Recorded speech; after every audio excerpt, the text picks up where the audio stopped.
we're hoping you're all here to support the candidates. But if you have questions, just keep it professional. We want to give these guys a chance to shine.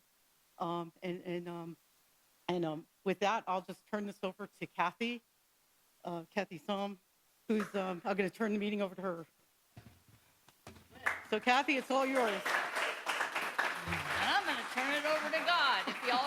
If everybody raised, we'll have a Travis, do you want to lead us in prayer? Where'd you go?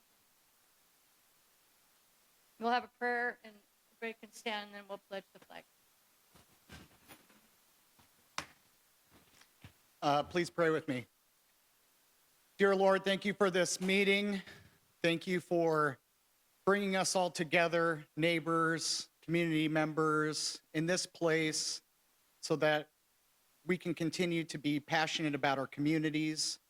Fill us with wisdom, fill us with discernment and patience as we listen to the candidates here tonight who want to help lead us in Kitsap County and in Washington State in the United States of America to do your will. We pray in your name. Amen. Amen. Hi, I am Teresa Fox, and I am running for the United States House of Representatives, Congressional District number 6, against Emily Randall. So she is very extreme. For those of you that haven't come across her lately, doing things that are not very good for us and not representing us. I'm a person that's born and raised in Bremerton. I come from a family of 3 generations of automotive dealers up there. I'm a citizen, not a politician, but I've had enough. So I decided that I was going to toss my hat into the ring. I've got 30 years of regulatory compliance and business experience. I can do the job better than what's happening right now. I can represent us on public safety and affordability issues. Currently, tomorrow morning, I'll be down in the shipyard with a hard hat and steel toes on, working on a dry dock renovation project for an Alaskan construction company where I'm a contractor now. I ran the Naval Inactive Ships Maintenance Office, Bremerton Environmental Health and Safety Department for quite a few years. I know how to bring in a multi-million-dollar budget on time, under budget, and safely. So I can do the job, rest assured that.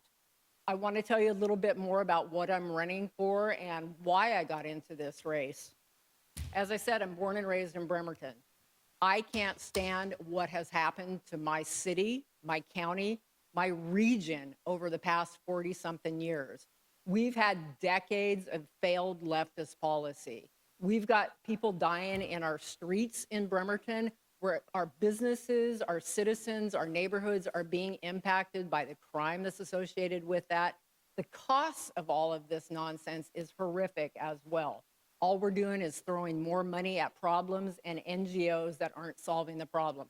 We've got to do something differently. Regionally, the district that I'm running for is Kitsap, Mason, Jefferson, Clallam, Grays Harbor, and part of Pierce County, South Sound, Tacoma, Fife area. When I was a kid, we used to have a bustling coast out in Grays Harbor and Clallam counties. The timber industry has been decimated over the years by failed leftist policy. We had the Earth Liberation Front out there years ago hanging in the trees, spiking them and decimating the timber industry and all the cedar shake mills and the railroads that went with that. Our maritime industry has been decimated by poor federal policy. Our National Marine Fisheries Service and their bycatch problem in particular has impacted the industry there. Our national forests, our national parks have been all but shut down over the years by bad leftist policy. We need to open our industries back up out there. We can manage our forests properly. We can work with the feds and have NIMPs come back in and take a new look at our fisheries regulations, again, particularly the bycatch issue. Another thing that happened way back in the late 70s and early 80s was when all this nonsense was going on with the ELF and the spotted owl and the marbled mullet, they told us that we could have our loggers go and do hospitality industry, right? So, you know, there's a lot of tourism down in Aberdeen and Hoquiam. Well, the public safety problem, and it's not a problem, it's actually a public safety crisis as you dig deeper into it. And a lot of these guys here are going to talk more about that public safety crisis. But the public safety crisis, you can't have people laying on the streets, breaking into businesses, and have a hospitality industry of any sort down in that coast area. So all kinds of problems that we need to work on. I want to work on those things for us. A cornerstone of my campaign is adequate representation. We've got a whole bunch of good Americans in our 6-county district, and our voices are not being heard. I contact my representative, I don't get a call back. She's off monkeying around, supporting, advocating, actually probably bordering on treasonous activities and sedition, supporting illegal aliens. That's not the people that we need to represent. We need to represent the people that our kids are dying on the streets from drugs. We need to get rid of the illegal aliens and the cost to us in our criminal justice system.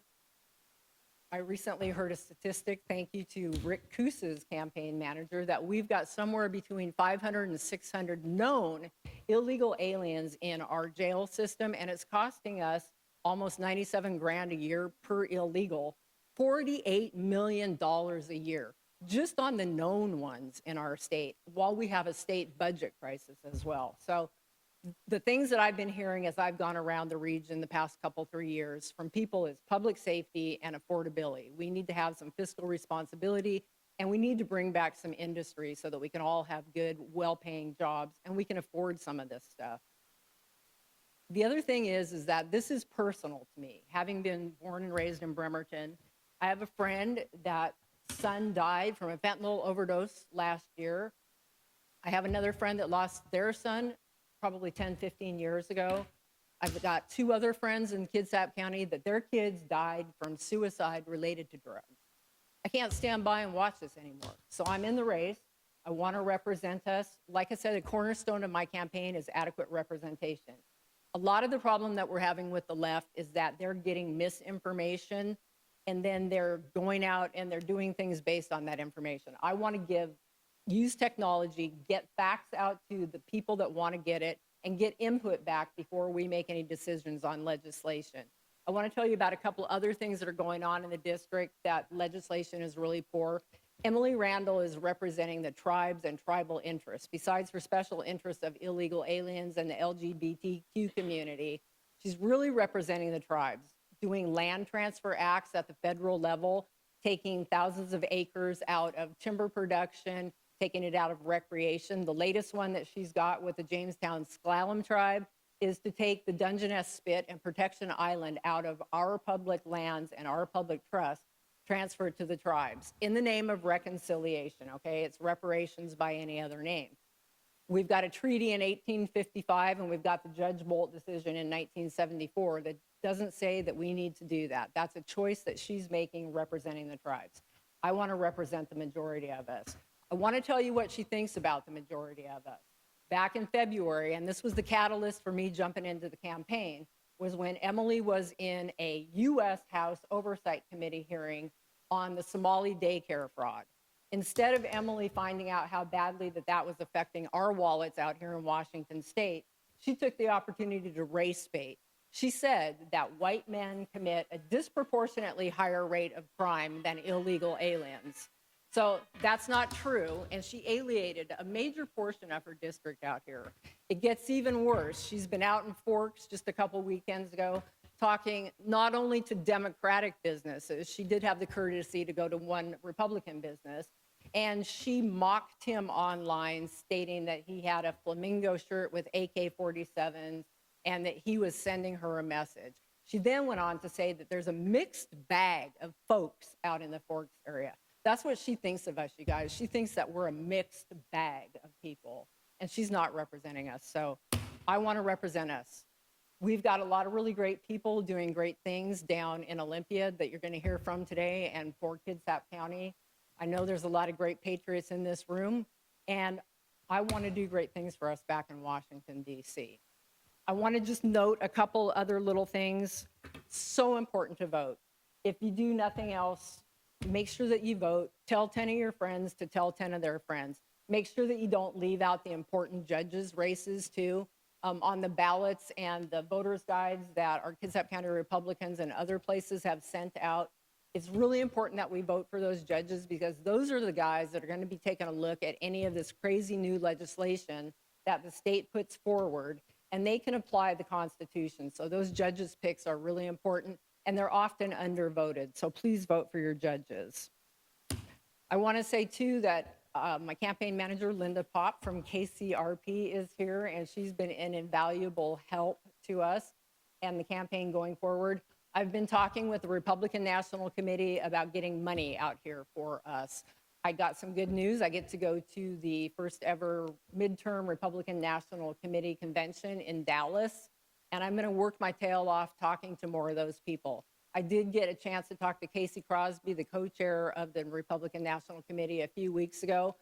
They're not sending any money to us yet, but if we can do a good showing in the primary, they're able to pivot quickly. They're down here in the 3rd Congressional District supporting John Braun, and so they can bring money our way if we have a good showing in the primary. So please consider me for your vote. Take a look at my website. I'll be around if you'd like to talk with me. Are we doing question and answers? Do you want to, or? So, and I want to hear what your issues are too. I know that there's other issues out there that are hot button, especially for families. We've got, you know, the LGBTQ and the transgender people, the boys in the women's restrooms, and we've got rapes happening out at the Purdy Correction Center because we've got men mixed with women and we're paying for their transgender issues. There's all kinds of issues. Veterans and military issues are important to us too. I want to try and bring home some bacon for us. There's also a new initiative that the Secretary of Transportation, Sean Duffy, has out there to bring maritime to our district. There's all kinds of things that we can do at the federal level. We can pass a Shutdown Sanctuary Policies Act. We can revise the Timber Management Act and so many other things that I'd love to have the time to tell you about that. All kinds of things that we can do at the federal level. And in particular, support our law enforcement officers by getting federal money directly into the hands of the guys that know how to use it in our communities, instead of it getting siphoned off through the Department of Commerce and going to all kinds of administrative issues. I kind of sidetracked. Does anybody have a question? I get fired up, by the way. Yes, ma'am. How do you feel about free and fair elections? You didn't mention that. I can assume how you feel, but that's really my passion, because it doesn't matter. It doesn't matter what we do, how hard we work. If we don't have free and fair elections, then it doesn't matter. You are 100% right. We need to pass the SAVE Act, definitely, most definitely. I don't know what the Senate's doing over there. I don't care if they nuke the filibuster, but pass the SAVE Act. And I think our president is working on some things in the background, so hopefully that's going to get squared away. Definitely, we need to do that. And I will say, too, that the initiative, the income tax initiative, they're finding out that 82% validation just in the past couple days, that Democrats are actually ahead of Republicans in signing that thing. So that's got to make your wheels turn and make you wonder what's going on with our election system. Where are all these Democratic ballots coming from? Yes, ma'am. Best defense against, you know, if we're worried about the elections, is to come out in full force. You know, that is our best. You know, some people do not vote because they're afraid that it doesn't count, or there's, you know, it's not fair. The best thing is to get everyone you know to come out and vote. That's what we can do, like, immediately. Too big to rig. And pass, yeah, Too big to rig. That's exactly true. All right. Well, thank you guys very much. And take a look at my website and stick around, and I am happy to answer any questions. Thank you. So thank you so much just for allowing me to be here, and for you guys coming out and supporting, showing your civil service duty, just to know about the candidates and not just what you hear or what could be lies or truth. So I'm so grateful that you're here to hear from us today. The big thing, so I'm Rick Coos. I'm running for Kitsap County Sheriff. I came to Kitsap County in the late 90s. The United States Navy brought me here. I enlisted, and I joined the Navy with my wife, who was my girlfriend at the time, and we were both supposed to come in the Navy and, you know, move together, but somehow she ended up pregnant by me, and so that kind of made it so I served in the Navy, and she was there to support the entire time. We believe in a strong family. We're married with 3 kids. 2 of our kids are, one's in Arizona, one's in California, and my youngest son just got hired by the Kent Police Department. Yep, so he's kind of following the whole, you know, service and in the community of law enforcement. I am a deputy sheriff in King County, and one of the big reasons why I went to King County instead of going to Kitsap County is because, number one, the civil service department in King County. They believe that hiring people, retention, recruitment is a priority, and let's hire people and get them on the streets, where there's a strong lag time in the Kitsap agencies like Bremerton, Bainbridge, all those things. So prioritizing getting deputies on the street and handling all those calls and all those crime is one of the top priorities for me. So I'm a deputy sheriff over there. I work long hours, long commutes, and I'm running for Kitsap County Sheriff because Kitsap is my home. Like I said, we moved here in the late 90s. The Navy attempted to move us back across the country, and every time I would fight to get back. We live right around the corner over by Lake Symington, so this is my community, and this is where I feel like we represent the best. And the reason I'm running for Kitsap County Sheriff is because I believe in what I can best do for our community, because I believe in service above self. And I believe service with my law enforcement background and my military background in leadership. I retired as Lieutenant Commander in the United States Navy out of Bangor. I believe the leadership skills that I acquired throughout my entire stage in the military, and then my master's degree in criminal justice and currently being a deputy sheriff over in King County really kind of put me together to show me, to have God kind of point me in, like, this is the direction that you should pursue. And I believe there's signs that we all have that kind of lead us to where we should be. And whether the door opens or closes kind of determines our outcome. And I believe there's an open door for me to be your next Kitsap County Sheriff. So I'm really excited about that. So my top priorities for the Sheriff's Office, number one, crimes against children. You can't look online or in the newspaper without seeing something that's happening to our children, whether it's child exploitation or it's child predators, or there's a kidnapping or something going on with our children. And right now, the way it works is we kind of get our internet crimes against children. You'll hear that as ICAT cases from Seattle. So Seattle gets all these and they kind of distribute them to the local areas. And our detectives in the Kitsap County Sheriff's Officers, they handle all the felonies, all the cases that they have to kind of split up on where they're going to be. And there's just a small handful of detectives. And so over half their cases are usually on crimes against children. And so all those other like high value property crimes or other big important crimes that also need to be investigated kind of just fall down the wayfold. So my idea is that we kind of build this metropolitan police style where we're all working together. You'll hear me talk about lots of multi-agency task force and jurisdictions working together, because I believe with our shortfalls we have with getting funding to do it inside our sheriff's office alone, we need to look outside the box, outside the sheriff's office, and we need to work together. So my undersheriff choice, so second in command, he's a detective for Kitsap County. His name is Andrew Conway.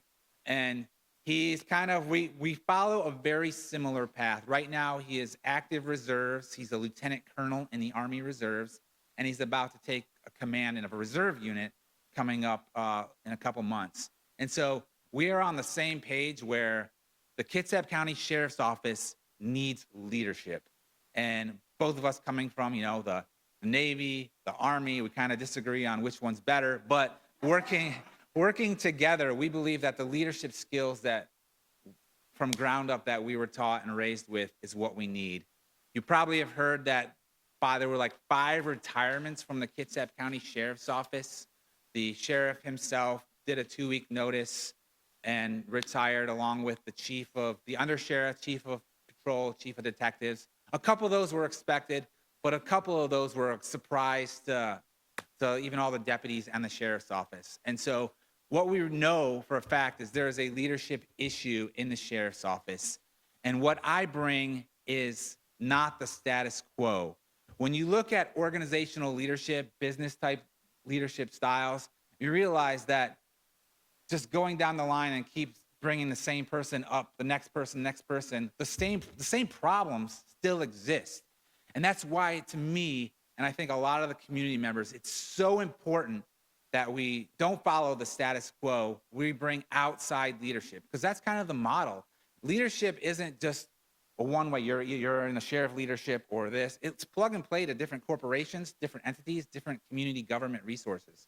And so I believe that we need change from the outside, a fresh set of eyes to see the problems. And that's why I'm asking for your vote for Kitsap County Sheriff, to be that fresh set of eyes and represent our community together. Some of the other big things that I'm running off of is, if you did not know, Kitsap County does not have a regional drug task force. And the cartel is present in South Kitsap.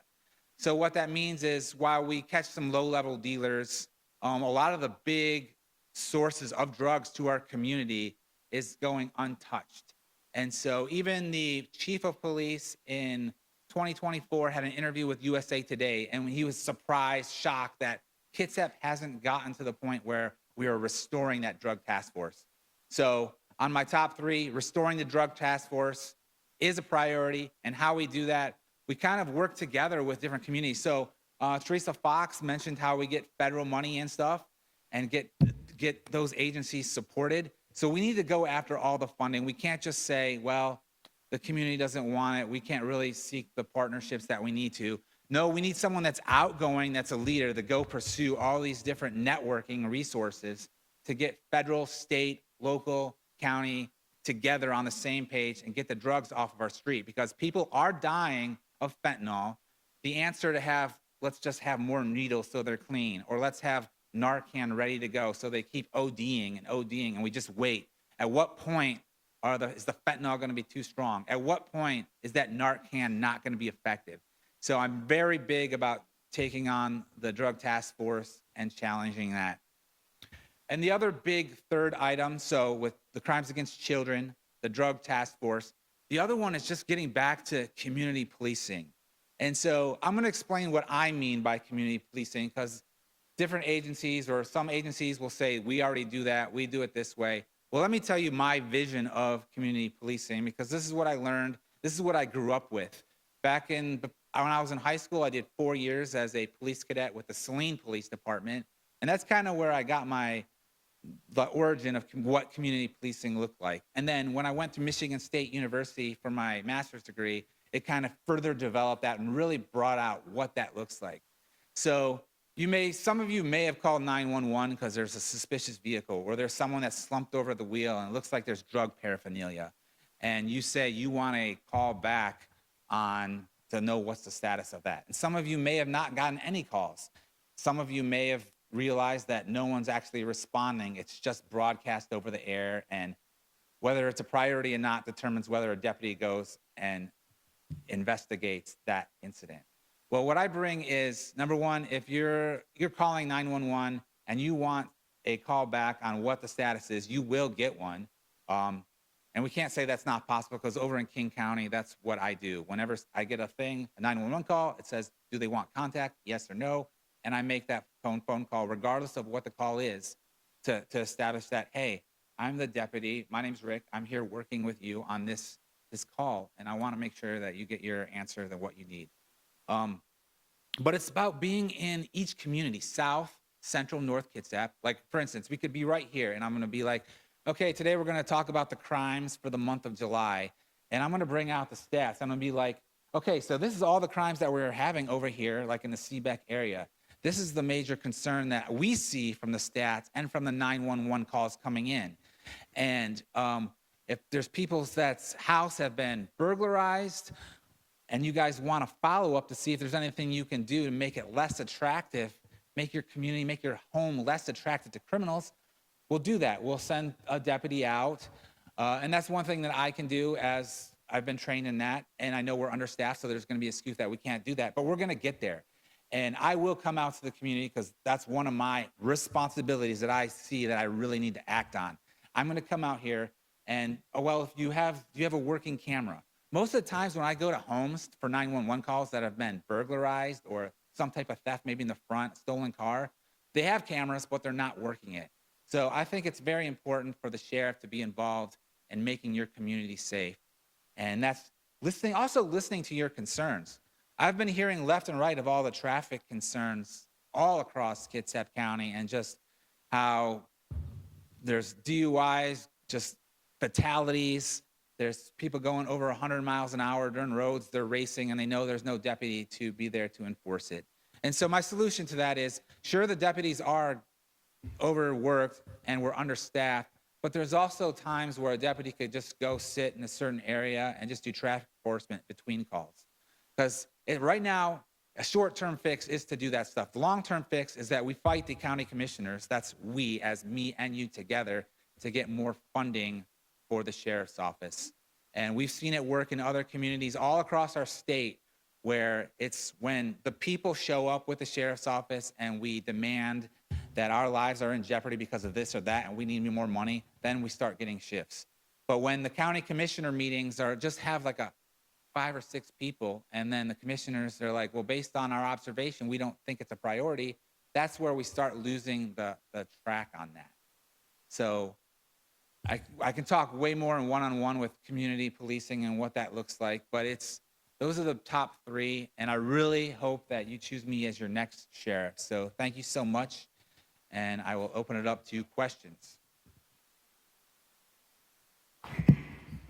I was wondering if ICE called upon you to act, would you? And if we had representation that didn't call on you to represent, would you support ICE anyway? So right now with the Keep Washington Working Act, it really ties the sheriff's office hands. And so unfortunately, I can't go directly and assist with like, hey, there's an illegal here at this address. Will you go help assist and bring them out and stuff like that? We have the federal government, ICE, for that purpose.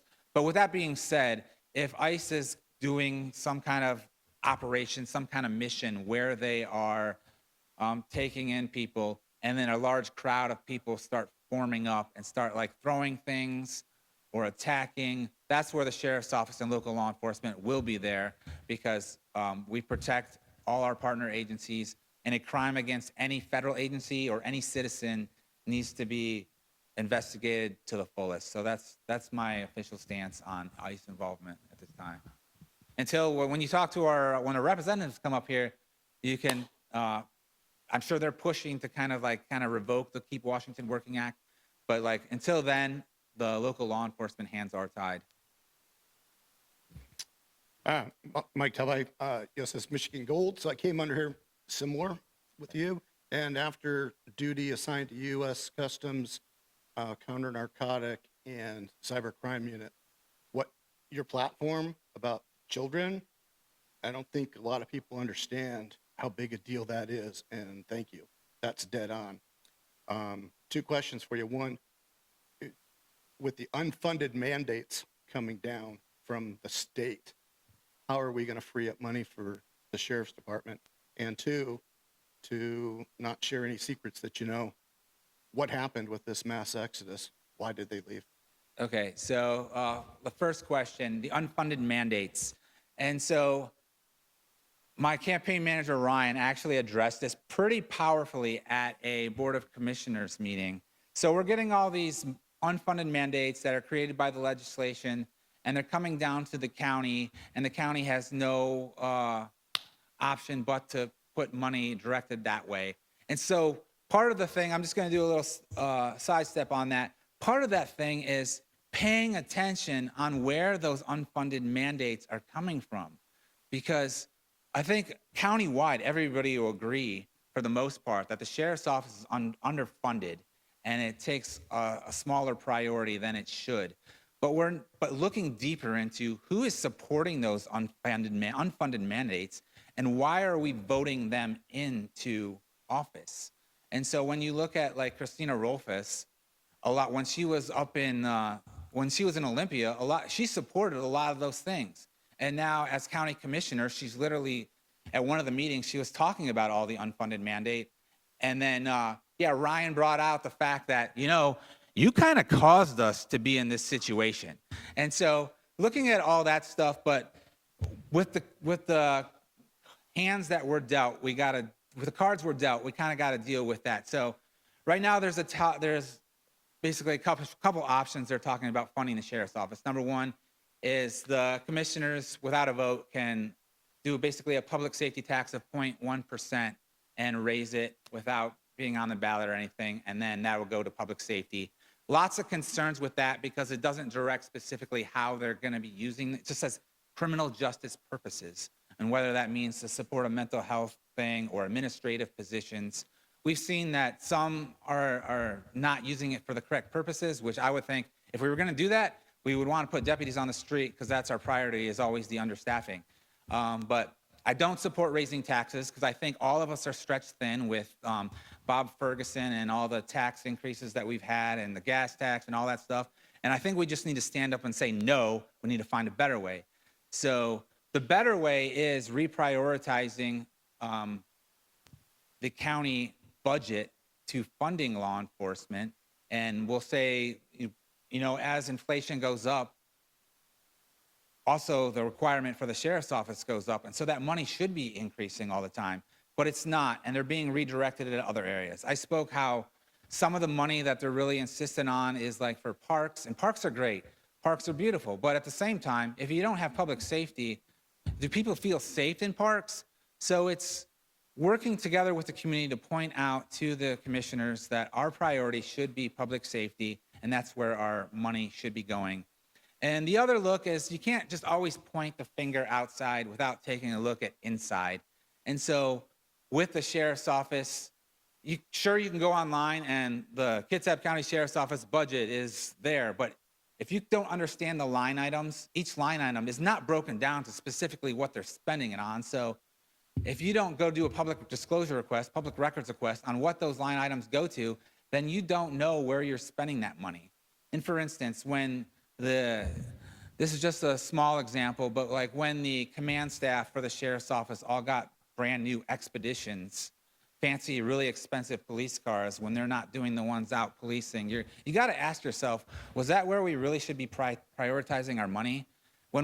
After 2022, I was big in my last election pushing on the fact that the sheriff needs to be present in the community. And then they hired a social media coordinator for $140,000, way more than any deputy would make. So it's like, should we be prioritizing that when it was a collateral duty for the sheriff's office, or could we put another deputy on the street for that same price? So we need to take a look inside, and I'm actually meeting with someone tomorrow morning in Silverdale that's got some ideas. And so like any community member that has ideas, I'm very happy to meet with. So I'll be meeting with them to see what they have recommended as well.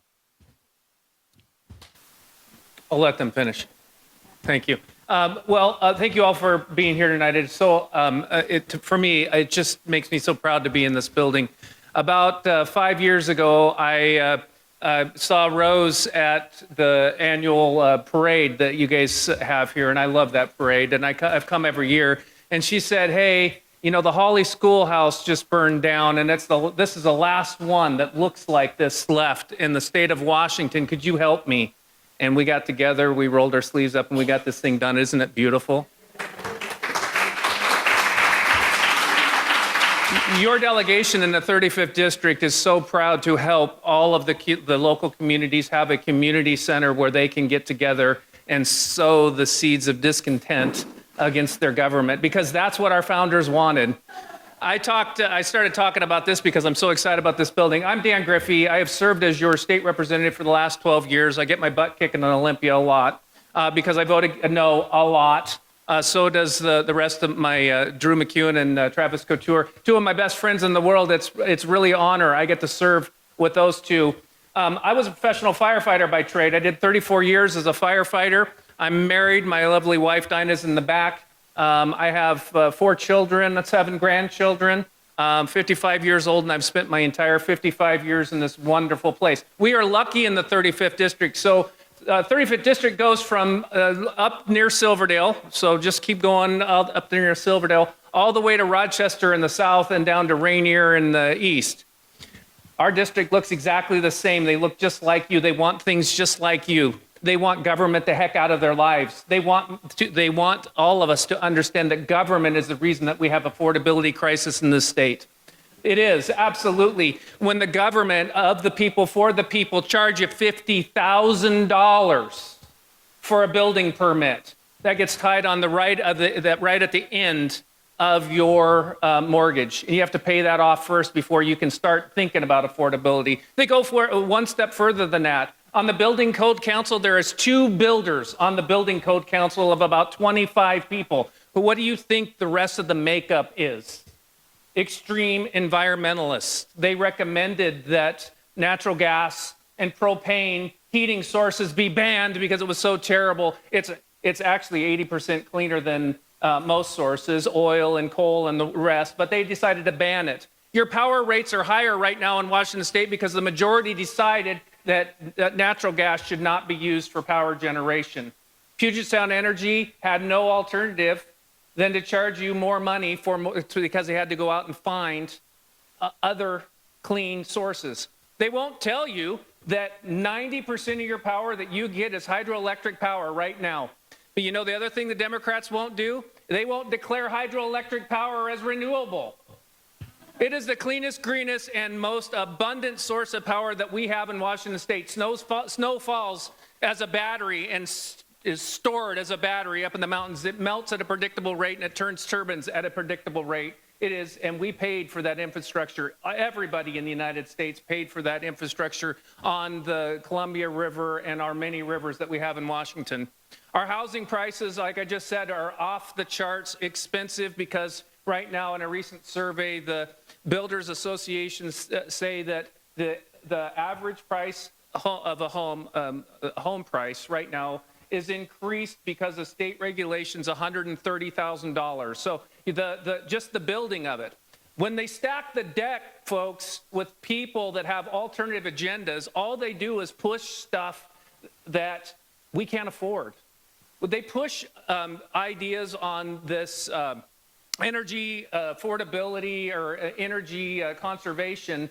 They push it so hard that there might be one provider of the product. I know all of you probably are conservatives. I'm listening to your questions, so you know that when you limit it to one product, that one product designer or builder gets to charge whatever they want to charge for that. And it's damned expensive, and I'm tired of paying it, and I'm tired of the fact you have to pay it.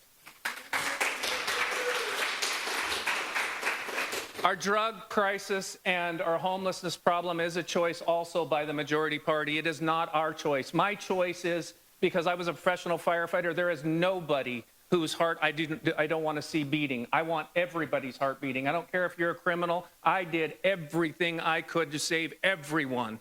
At this point in time, they have got our society lulled into a false sense of security that everything is being done. Well, what has happened is good people in Washington State stop calling 911 when they see their neighbor in distress, when they see somebody laying on the fog line dying in a pile of filth of their own making. We must start civilly committing those people and rebuilding their lives. Where I come from, we take away the keys when somebody can't drive, and because we love them, we give it back to them when they can drive again. I say we do the same thing. We go back on the streets and we help our youth, and we help them right now by interdicting right now. It is a choice, folks. It is a choice. All of our affordability problems. Right now, $4 billion walk off our store shelves annually, and I cannot get the majority party to do any dang thing about it. They think that they say that those poor people are stealing so they can eat. I'll tell you what, if we had $4 billion feeding the homeless and feeding the poor, there would not be any skinny ones. That's a lot of money. That is a heck of a lot of money. And don't let them tell you that you're not seeing a special sort of inflation in Washington State. Your gas prices high gas prices are a choice by the majority party. The millionaire's tax, so-called millionaire's tax, it's not. It's a general income tax on each and every one of you. I urge you to read the law. They hired enough Washington State IRS agents to tax each and every one of us, and I assure you that's what they want to do. They're even floating right now.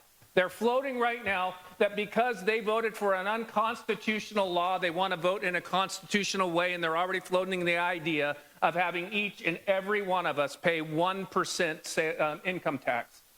It can't happen. I ask and I beg of you to vote with us in November, and let's end this now. Let's end the argument. Let's tell them that what they need to hear. 2 former Democrat governors right now have come out openly saying that they're killing our economy. They're sucking our economy dry. Any group of people who deter wealth creation, wealth preservation in their area will be in decline. And Washington State right now has very, very high capital gains tax revenue. Do you know why we have very high capital gains tax revenue right now, highest we've ever collected? It's because the people with wealth are fleeing this oppressive state in record numbers. And they told us on the House floor, we argued for 24 and a half hours for you. It was the longest debate of our life. Travis and I, by the end, I think, could we even see straight? Thank goodness a friend of ours brought us some Egg McMuffins because I was starving by the end. But by goodness, we made the fight all the way. And I'll tell you what, I'm so proud of my dear friend Travis. I was marshaling everybody. I serve as a House Republican whip. I've been in senior leadership for the House Republicans for 8 years now. I had to marshal all of our members. So I gave 3 or 4 speeches there. I think he probably gave 8 hours of speeches himself. Folks, a government of the people, for the people, and by the people. Do not oppress the people.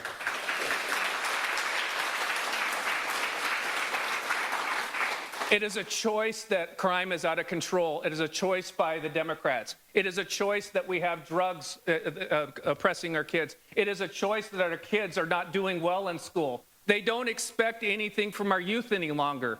It used to be that, I started my first job at 15 years old. They let me work. I worked at a full-service gas station. I didn't even have a driver's license. I was doing lube oil and filter changes. I was changing tires because I had the skills. My family owned an auto mechanic shop. I was trained as a mechanic. In a family business, the second that you're useful, you got to work for the family business, right? So the second I was useful, I did. My family taught me to give back and argue politics openly at the dinner table. And I'll tell you what, they champion each and every one of the kids as soon as they made a good argument. I challenge each and every one of you to not shy away from politics, to talk about politics with your family, because the Democrat Socialist movement in America is absolute contrary to what our founders wanted to give us, which was individual rights and freedoms. I'm Dan Griffey, and I would really, really appreciate your vote, because we cannot take this any longer.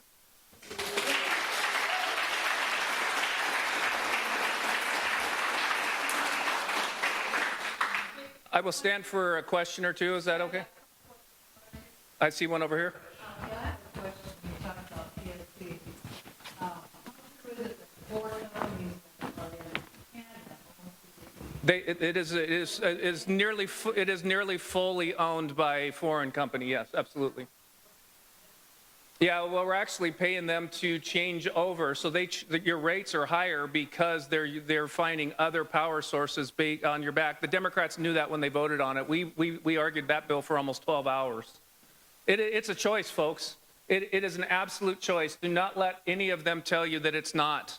We are not in a funding crisis. They literally got addicted to billions and billions of dollars coming from the Biden administration through the COVID years, and they spent all of it, and they set up dedicated programs, and they want those dedicated programs to continue to go, and they're going to do it on your backs. The cap and trade. That's connected with Canada too, right? Washington State. So you're talking about the CCA, Yeah. the Carbon Commitment Act? Yeah. Yeah, it's a dumb bill too, right? So they're doing nothing with it. Have they reduced carbon emissions at all? No. I'd actually be more proud of them. I still would have voted no, but I'd be more proud of them. They said, we're going to build a $4 billion carbon control system. It's going to be the best in the world. We're going to suck up all the carbon out of the air, and everybody's going to do better. They did not do that. They spend it on everything else under the sun. They're doing nothing to lower carbon emissions with that money. It's a fraud, and we're paying 54 cents a gallon and fraudulent reasons. We don't need to pay it. It needs to be suspended immediately. Both House Republican Caucus and the Senate Republican Caucus have called the governor to call us in the special session and to suspend that initiative right now. Any other questions? Go ahead.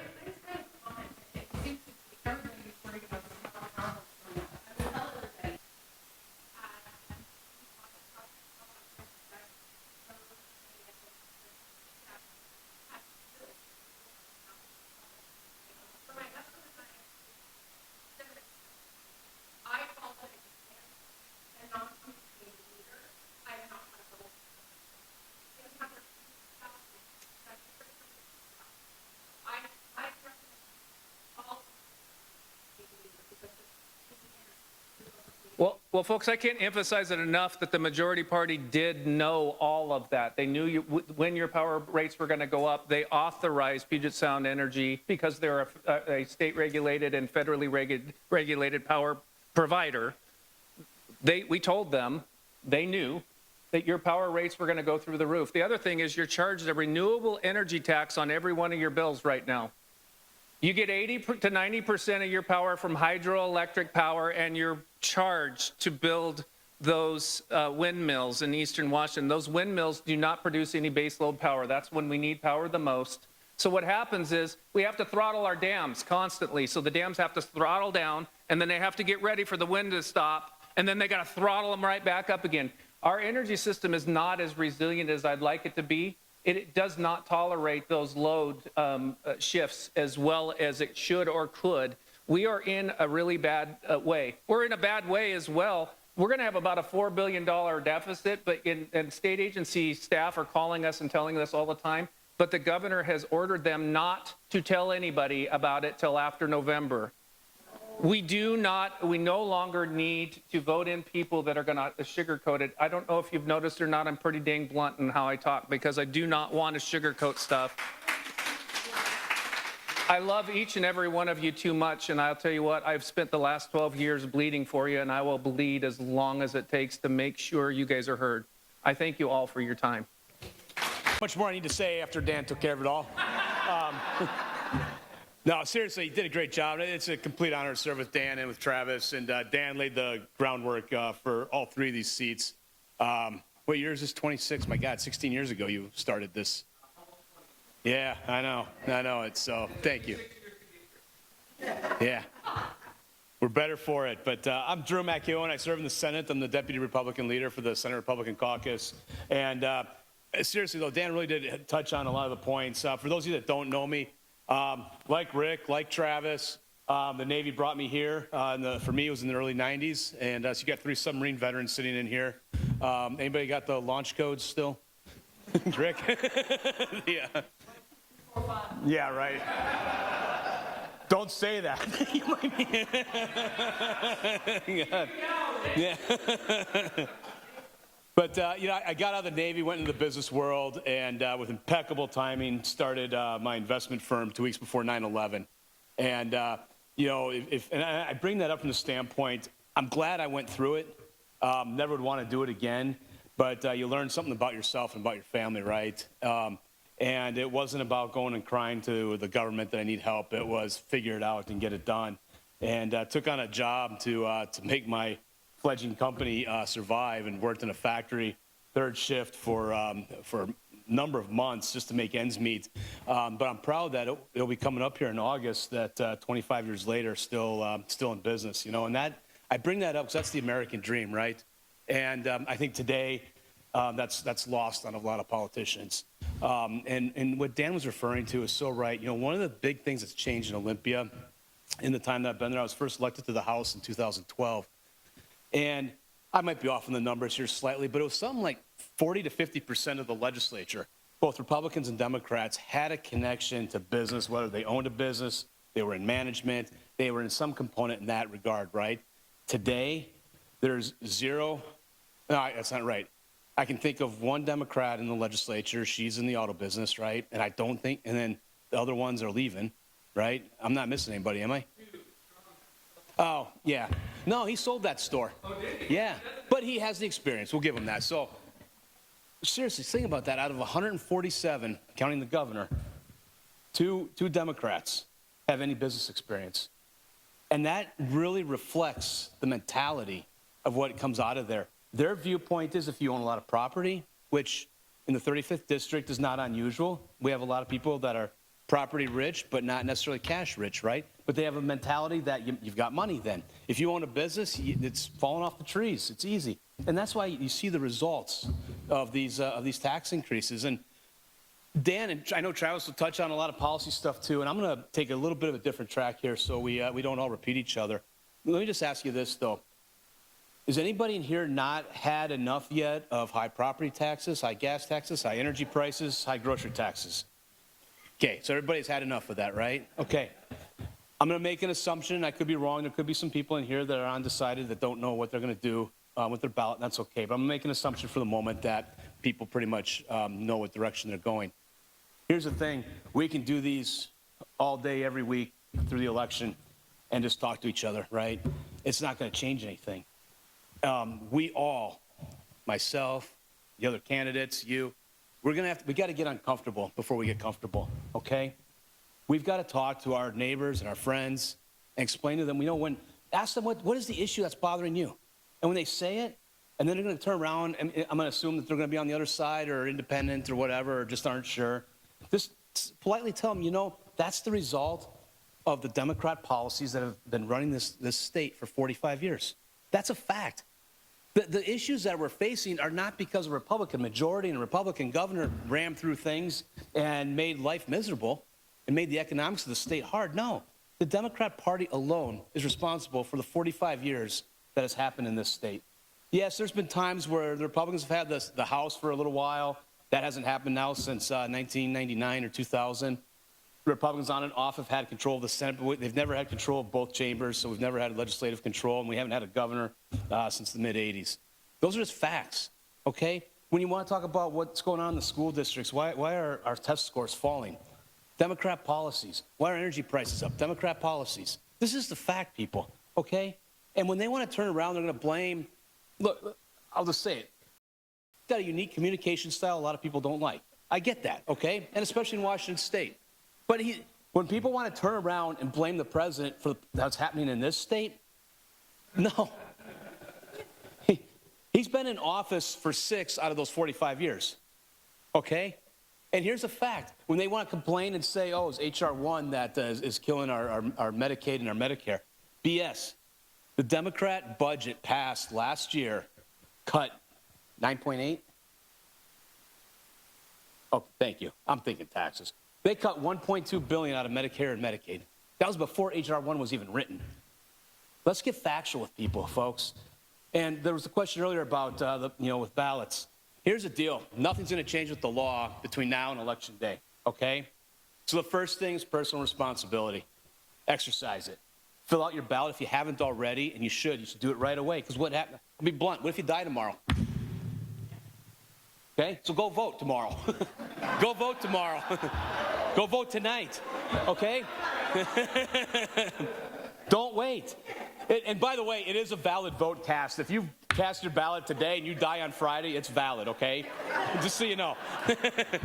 But take responsibility and vote the dang thing, and then put it in the mail. And if you don't trust the mail, go put it in a drop box. If you don't trust the drop box, take it to the county auditor's office. Quit with the excuses, and don't let people give you the BS excuses. Take personal responsibility, and let's get it done. And then go home and go on to myvote.org, and you can plug in your info. And it takes the auditor, I think, typically 24 hours to record that your ballot has gotten there. But check. Make sure they got it. And if they didn't after 2 days, call them up and say, hey, I turned it in. It's not recorded. And get it fixed. Okay? Let's stop the nonsense of crying about what's going on and just cast your vote and get your neighbors to do the same thing. We've got to do that. Be too big to fail, okay? We can do this. And I'll tell you, here's the other scary thing. I feel pretty good about where Dan, Travis, and I sit in terms of the 35th. Doesn't mean it's a given. We've got to work hard. Can't take anything for granted. But we're going to work hard to get reelected, and I feel confident that we will. But here's the danger, okay? They get one more seat in the House or one more seat in the Senate. It's a supermajority. And the chair of the state Democrat Party, and this is part of their platform and their talking points amongst themselves, is that now that if they get that, they can go and fix the state constitution. So think about that. And that's what we're up against. And so it's imperative that the three of us have strong showings in the primary so that they leave us alone. It's kind of how the system works. If you come out of the primary and you're looking weak, they're going to attack you. And the way the Senate math is, only half the Senate is up at a time. So the Senate seats that are up, most of my fellow senators on the Republican side that are up for re-election are in districts that there's zero chance of us losing. Arguably, the 35th would be the most targeted one. So I've got to have a strong showing so I don't have to fend off $250,000 spend by them, okay? So please get your votes in. And all the guys that are here today and ladies, you know, grab their, we all talk about the money, but it's real. Think about it. For a legislative district, we have 165,000. What's Kitsap's population? 220, which you'll face after the primary. Yeah. Teresa's got 670,000.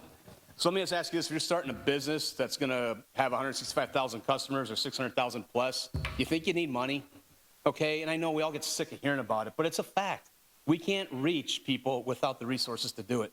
So, you know, and if that's not in the family budget because energy prices, grocery prices, gas prices, you know, reach out to any of these campaigns. I don't care which one, because a rising tide floats all boats, right?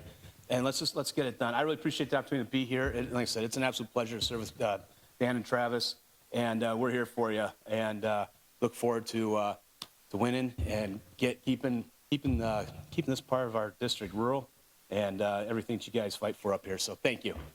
All righty. Does anybody need to ask anything, or can Travis answer them all? Any questions? All right. So it's either one of these two guys is next. I didn't want to get in front of the camera, but here I am again. I did a training yesterday, so I want to share that with you. Only just share this with your friends and family. Last 2005, 35 point whatever percent of the people in Kitsap County came out to vote in the primary. That means most of the people didn't vote in the primary, and only 45% voted in the general election. So we lose elections because people just don't vote. That's a real simple fact of it. So just going out and voting can make a big difference. You get your Republican friends and family to vote. It's a game changer. And I just needed to sneak in there to say that. And that's it, because I'm not really running for office.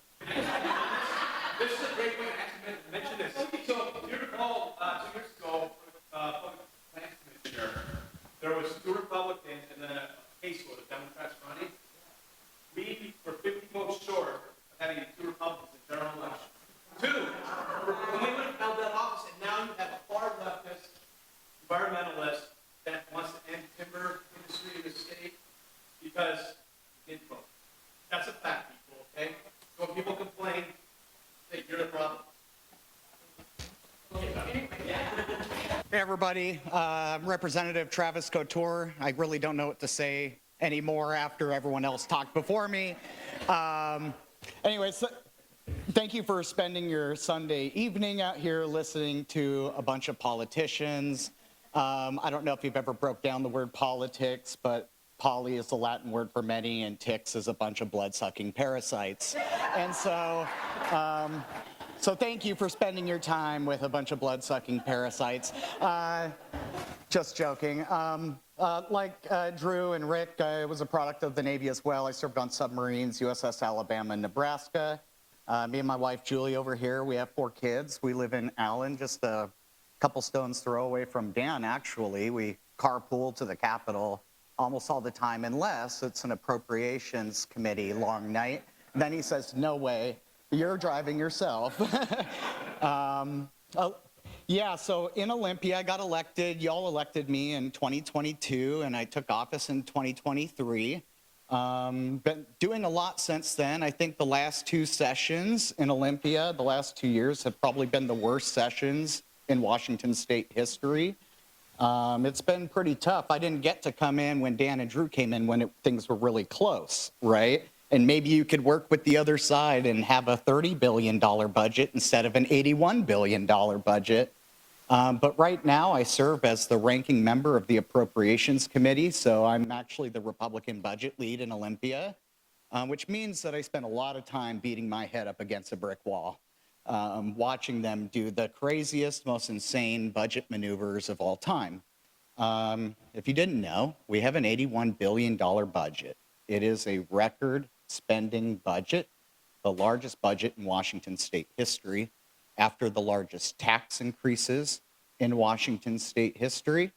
And we have the largest amount, and still growing, revenue in Washington state history. But that's never enough, because every single session we have run on multi-billion-dollar deficits. And every single time we face those deficits, they want to increase taxes again. And it actually just continues to harm our economy and slow down those revenues. And now we have taxpayers fleeing our state. They're fleeing because of the capital flight, the businesses, the entrepreneurs, the job creators, the wealth creators, they're leaving. And one of the first impacts of this income tax, this unconstitutional income tax that no voter wanted and will soon not apply to millionaires, but to the rest of us. That's why I have this thousandaire t-shirt. Because first it was the billionaires, then it was the millionaires, and next it'll be all of us. It'll be the thousandaires, right? And so we all know, we've all seen this movie before. Every income tax started off as a tax on the wealthy and ended up on a tax on the rest of us. And so we're not going to be fooled again by the governor who promised every single year he's not going to raise taxes, and then every single year raises the largest amount of taxes ever. But I think one of the most problematic things that we're going to see if we don't strike this thing down in a court, which we should try, but we've seen what happens in Washington courts, haven't we? $30 car tabs ring a bell. Some of us have $0 car tabs right now. I'm just going to say, because we just don't get them anymore. But you know, I think one of the most problematic things we're going to see as people leave our state is that our property taxes are going to increase as a result of it. Property tax levies, the government levies a property tax. They say, I'm going to take $1 million from this jurisdiction. That's the property tax levy. And when you have more people here, more people paying into it, it spreads that levy and you pay lower amounts of money. But when they leave, it has a sucking sound, a vacuum, and you have to fill that vacuum with your dollars. So before we ever hear about it in court and before the voters have a chance, I think that if something doesn't go our way, we're going to see increased property taxes before we see a dime collected from the income tax itself. And if just 1 in 6 wealthy leave our state, that entire revenue scheme falls apart. And then that's when they will come after the rest of us. And that's ultra concerning because despite the problems of the last 40 years, we've had a good economy in Washington state. We've been competitive. And one of the chief reasons why is no capital gains tax and no income tax. But they're turning that on its head because, as kind of Drew mentioned, the legislature is seemingly run by the Democrat Socialists of America now. That even the moderate Democrats, some of the more reasonable ones, there's like 6 of them out of 58, right? There's just not enough of them to work with the Republicans from time to time. So Dan's right. We spent 24 and a half hours arguing that on the floor. We knew they were going to pass it because we don't have the numbers. It's just math, right? But we made sure that we were going to exact a price for that. So they wanted to pass it in the dead of night, and we made them stay up the entire 24 hours to pass it in the dead of day.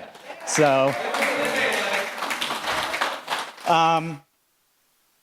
so I like to tell people that I'm Olympia's budget hawk, and I am a protector of children and your constitutional rights and your tax dollars. And so that's 2 of the main core things. I do a lot of things in Olympia, but the 2 things that I do the most center around children and the state budget and taxes. And it was brought up earlier about the kids. Right now, we have a crisis in Washington state, a stunning, skyrocketing amount of child fatalities. A lot of that due to a bill called the Keeping Families Together Act, which is the state acting in its own negligent way, standing by as they leave babies and toddlers in their homes with parents who are actively abusing fentanyl until they die. And the social workers will come not 5 times, not 10 times, but up to 70 times to that child's door as the risk escalates until they are dead. And there's some things in Olympia that are left and right issues, guns, abortion, whatever. But there's some things that are not left and right issues. They're right versus wrong issues. And protecting our children is non-negotiable to me. I fought so hard over the last session. I must have tried 100 times. I tried things that you had to dig deep 90 years into the rule book to do, to bring dead bills to the House floor to try to save kids. And even if I had to speak on my own, I did so every single time, and I lost by 3 votes. 3 votes out of 98 to save these kids. But if just a handful of years ago, the child fatalities, we'd be shocked if there was 4 of them in our state. What if I told you there's 100 or more every year now? And that's just the ones we know about. We're finding kids in shallow graves right now, in tents, a 9-year-old in a tent in Aurora with his mom that's smoking fentanyl, with sexual abuse and human trafficking and violence, not going to school, just living in a tent city. That's unacceptable. And I can't understand why we have anyone in the legislature, I mean, almost half of the legislature is with me on this now, but I don't understand where the other half is coming from.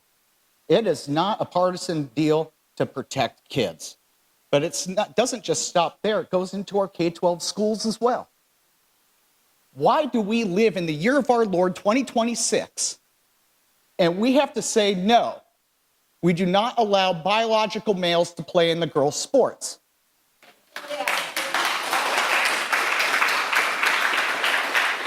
Some of you ladies maybe were around for Title IX and women's rights in the 70s, so that you had your scholastic and academic opportunities, so you didn't have to risk your life playing with a male in your school sports or in your collegiate sports. But now we have to throw biology and science to the side to coddle and affirm someone's identity and put every single female in their school sports at risk. That is not an evolution of society. That is a devolution of women's rights.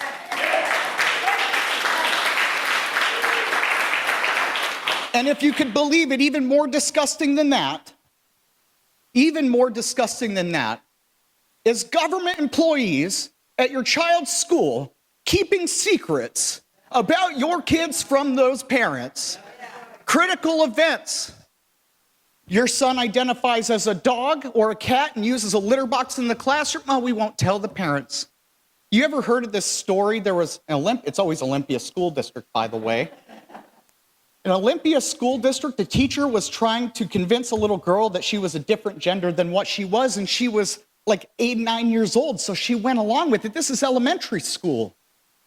And she set up a communication pathway with that child, secret from her parents, and said, oh, I was worried that your mom found out about our messages, and even said, I would take you into my home any time that you need. Look, folks, we passed the Parents' Bill of Rights, and then the very next year, a pie crust promise, the Democrats erased it. They don't want parents to have rights in their schools. They don't want you to know what is happening with your kids in schools. They don't want you to know about the curriculum. They don't want you to know about the test scores. They don't want you to know about squat. They think they own the kids. But you know what? I don't co-parent with the government, and the state doesn't own our kids.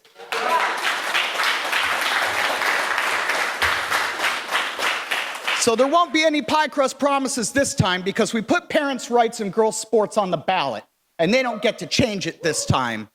And they're severely underwater on that issue, because they're not left versus right issues, they're right versus wrong issues. And I have a lot of hope. We always hear about the dark things that are happening. Things like, aside from an income tax, an illegal raid of a law enforcement officers and firefighters left one pension, taking 70, 80, 90-year-old cops and firefighter pensioners and stealing $4 billion from their pension for reckless spending in Olympia. That's wrong. And we all know that we don't have a revenue problem in Washington State. We have a spending addiction. And you don't cure an addiction by giving the addicted more booze and drugs to consume. You cut them off, right? And so we need to cut off the spending. I fought so hard to eliminate these fraudulent no-kid daycares in Washington State receiving, could you believe it? I'm a small business owner like Drew and a few others. Someone who actually, get this, has signed the front of a paycheck and not just the back, has employees, has run something, has built something. And it's amazing to me that my small business with 6 employees makes half as much as a daycare in South King County with no kids in it. Are you telling me that a daycare that grosses over $1 million a year for, at best, 8 children, if there were even children there? That's nuts. That is absolutely insane. But it's this, there's never just one line item in the budget that says waste, right? So it takes a lot of hard work to identify it, and they've purposely tried to cover up their wasteful spending and their grift operations, right? Every time you pump your gas and you spend that extra 60 cents for CCA, you know what some of the things you're spending it on? HEAL grants. HEAL grants are something that goes like, this is a couple real ones. A group of teens, a grant in King County for a group of teens to get together at a coffee shop and talk about the fundamentals of environmental activism. Or even worse, this HEAL grant is about talking about reproductive health. What does that even have to do with the environment, number one? Or my personal favorite, to go spend a bunch of money to do DEI studies in Africa. It is the USAID of Washington State. And you know what? Like, we don't have a Doge or anything like that in Washington State. That's us. That's us. And you know what? I put a lot of hard work in, and last December, I did the unthinkable in Olympia. I wrote a budget that required no new taxes, cut $4 billion in waste, and balanced. And as it turns out, if you just escape Olympia, which is a calculator-free zone, you can actually write a coherent budget. And so I've proven it can be done. And most of those cuts, you could go deeper, but most of those cuts, everyone in here would wake up the next morning and not even know a difference. That's how wasteful it is. But in the last 10 years, our budget has more than doubled, 3 times that of inflation and population, and it's just not enough for them. They're already coming back next year for a head tax, a tax on jobs, which is going to lower people's take-home pay, like they have at Jumpstart in Seattle that moved all those companies to Bellevue. They want to do that. They want to do more payroll taxes. They're thinking about a margins tax. I mean, they think we're the villain and the taxpayer is the problem here. But I know that you're not the problem. The only problem here is the government and it trying to help. We don't need its help. We need it to get out of our way. And so, like I said, it's been a pleasure serving with Dan and Drew in Olympia. Maybe the only pleasure because there's the 3 of us against the world, right? But we all have different skills and styles, and they all complement each other. And there's so many, I'll tell you a secret, there's so many district seatmates in Olympia that don't get along with each other, and they don't get anything done for their district because they spend so much time fighting. We don't fight with each other, we work together. And even when we might disagree on a little issue here or there, we solve it. And that's what you deserve, is people who are going to work like that for you. So it has been a pleasure working with them, and we're all split up in different committees. We get to do stuff like this great, the rebuild of this center, which is awesome, by the way, and so many other different things across our district. But at the end of the day, we just have a crisis of socialism happening in Washington State. And when you have Christine Gregoire and Governor Locke sounding like me about the budget on the House floor, that's when you think you've probably hit a tipping point, right? But they're gonna double down. And it's like Drew said, it's a turnout game. We just need to turn out our voters. And I wanna leave you with some hope, because there's always like a Republican group gets together, dark days, right? But there is hope. What if I told you, and would you believe it, if every person who had signed at least one of the Let's Go Washington initiatives in the last couple of years, just one, if they had even showed up to vote, that Republicans would have a majority in Olympia. That is absolutely true. And they didn't even all have to vote Republican to do that. They just had to vote. And there's, of course, the election system, it could always be more secure. And it always needs more integrity. And is it perfect? The answer is absolutely not, right? Our voter rolls aren't clean, this, that, and the other thing. I get it. I'm there with you. But the catch-22 is, in order to pass a law to solve that, you need a majority. And in order to get a majority, you need people to vote, right? And so you do have to overwhelm any potential problems that there are. But right now, Drew's kind of right. The biggest problem, maybe not everyone in this room, but it's us collectively as Republicans not showing up consistently. And if we did, we would be in a much better position, because you're not going to convince socialists like Katie Wilson to become capitalists. You're not going to do it, right? And you're not going to convince them to love the police and care about public safety and help out people dying of a drug crisis on our streets or kids or anything else. But you come to a point at some point where you just have to take it back from them. And that's where we're at right now, sadly. And so with that, I just thank you so much for being here tonight and for listening to me ramble for a while. Very appreciative that you allow me to serve you in Olympia. I'm not your leader, I'm your servant.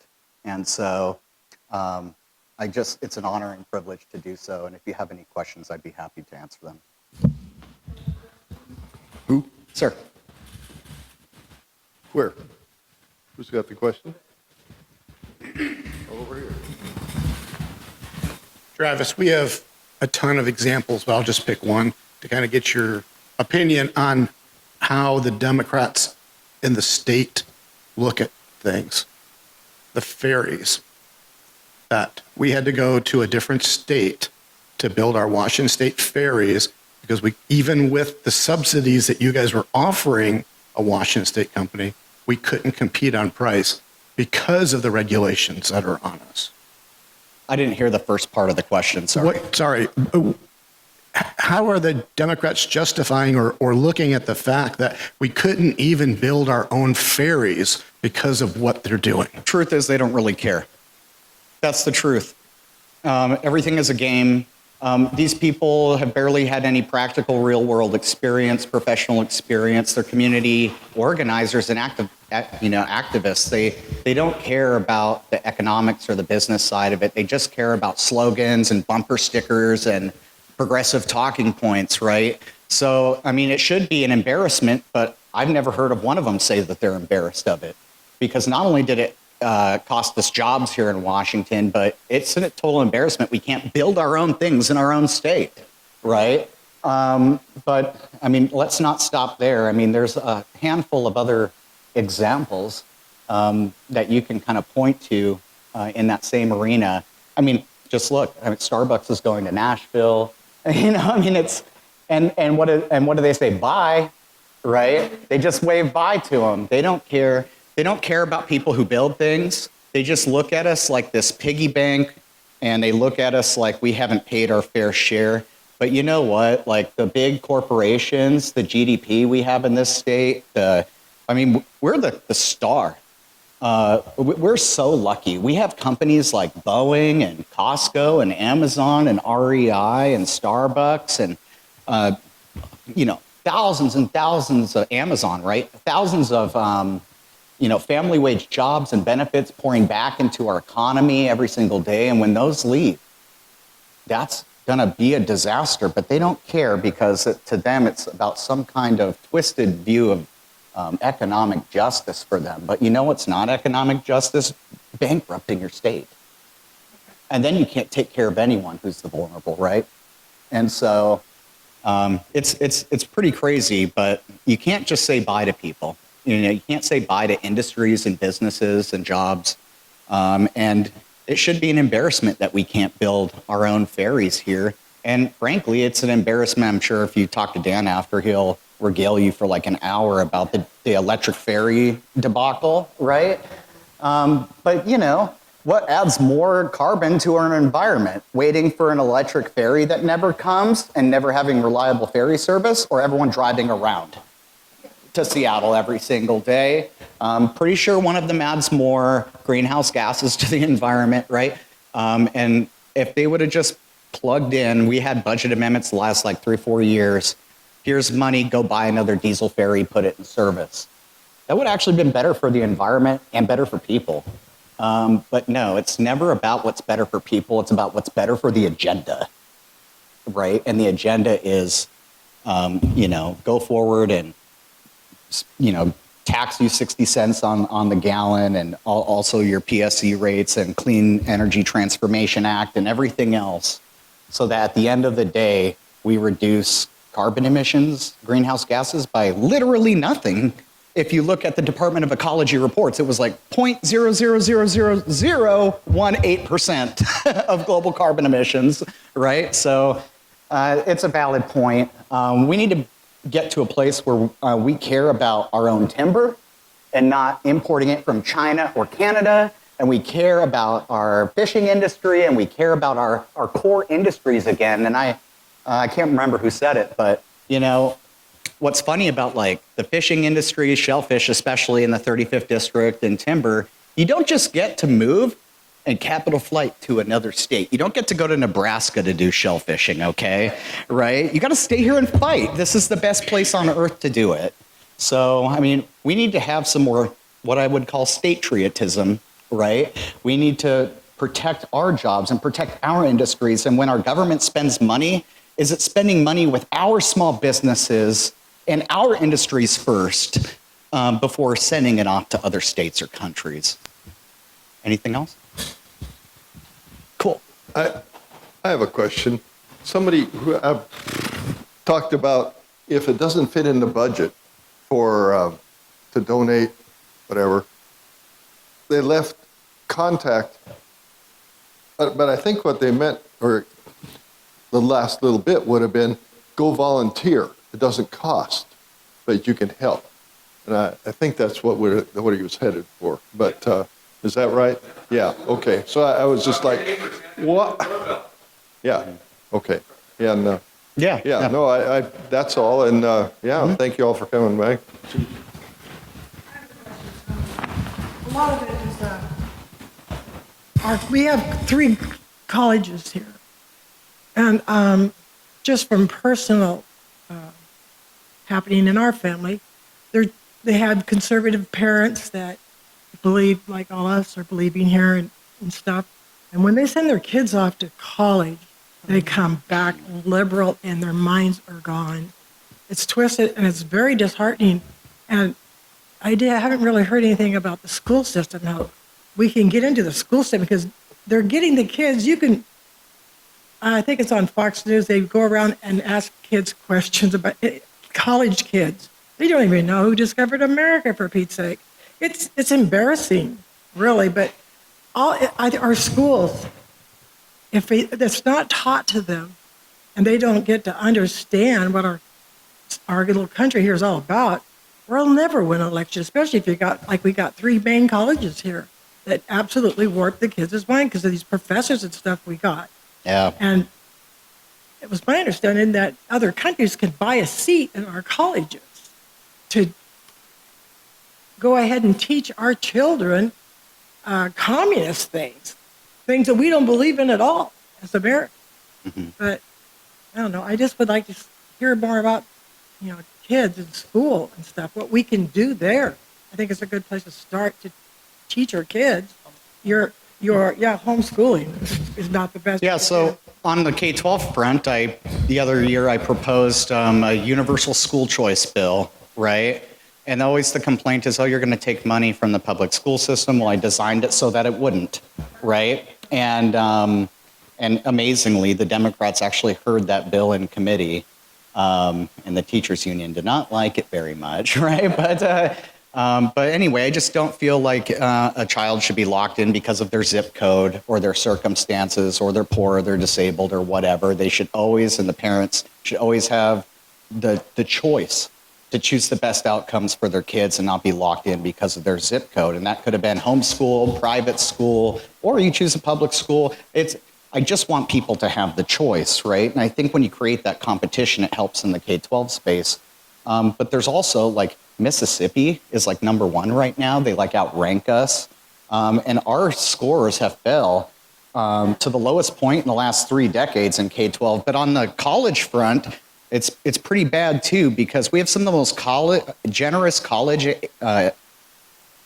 aid in the United States, right? Like no one is more generous than Washington State for free college. But yet, despite that, over the last 8 years, our enrollment has declined 11%. And at the same time as enrollment has declined 11%, we got 11% declining students. And over that same time, the admin and faculty up 60%. And so what we're funding here is a jobs program, right? And they said, well, we need all these positions. And I'm like, to teach the kids. And I'm like, what kids? Right? And the enrollment is less than it was a decade ago by a lot, right?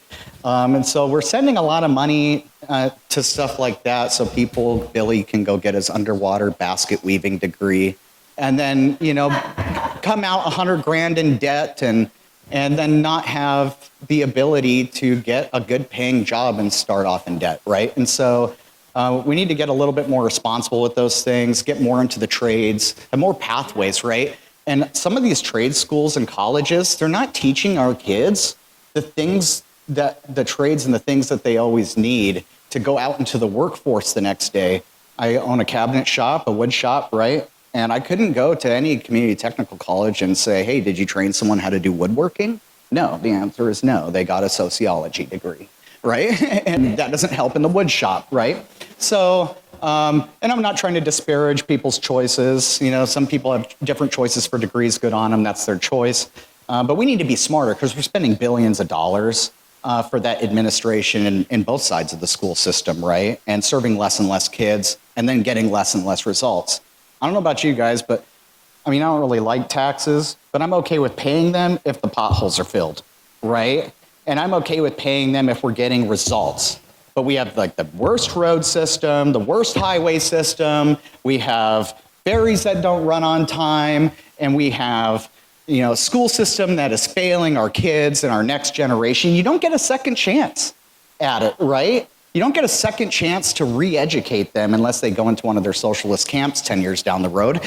But at the end of the day, we're not getting the results. We have the highest cost of gas, groceries, rent, insurance, healthcare, childcare, you name it. Everything across the board is absolutely insane. Top 3, if not #1 in the nation, #1 for property crime. You can go down the list. It is, and then they say everything's fine as the dumpster fire rolls all around them. So I guess I'll get off my high horse. But to your point, yeah, there's a lot that can be done in that space too.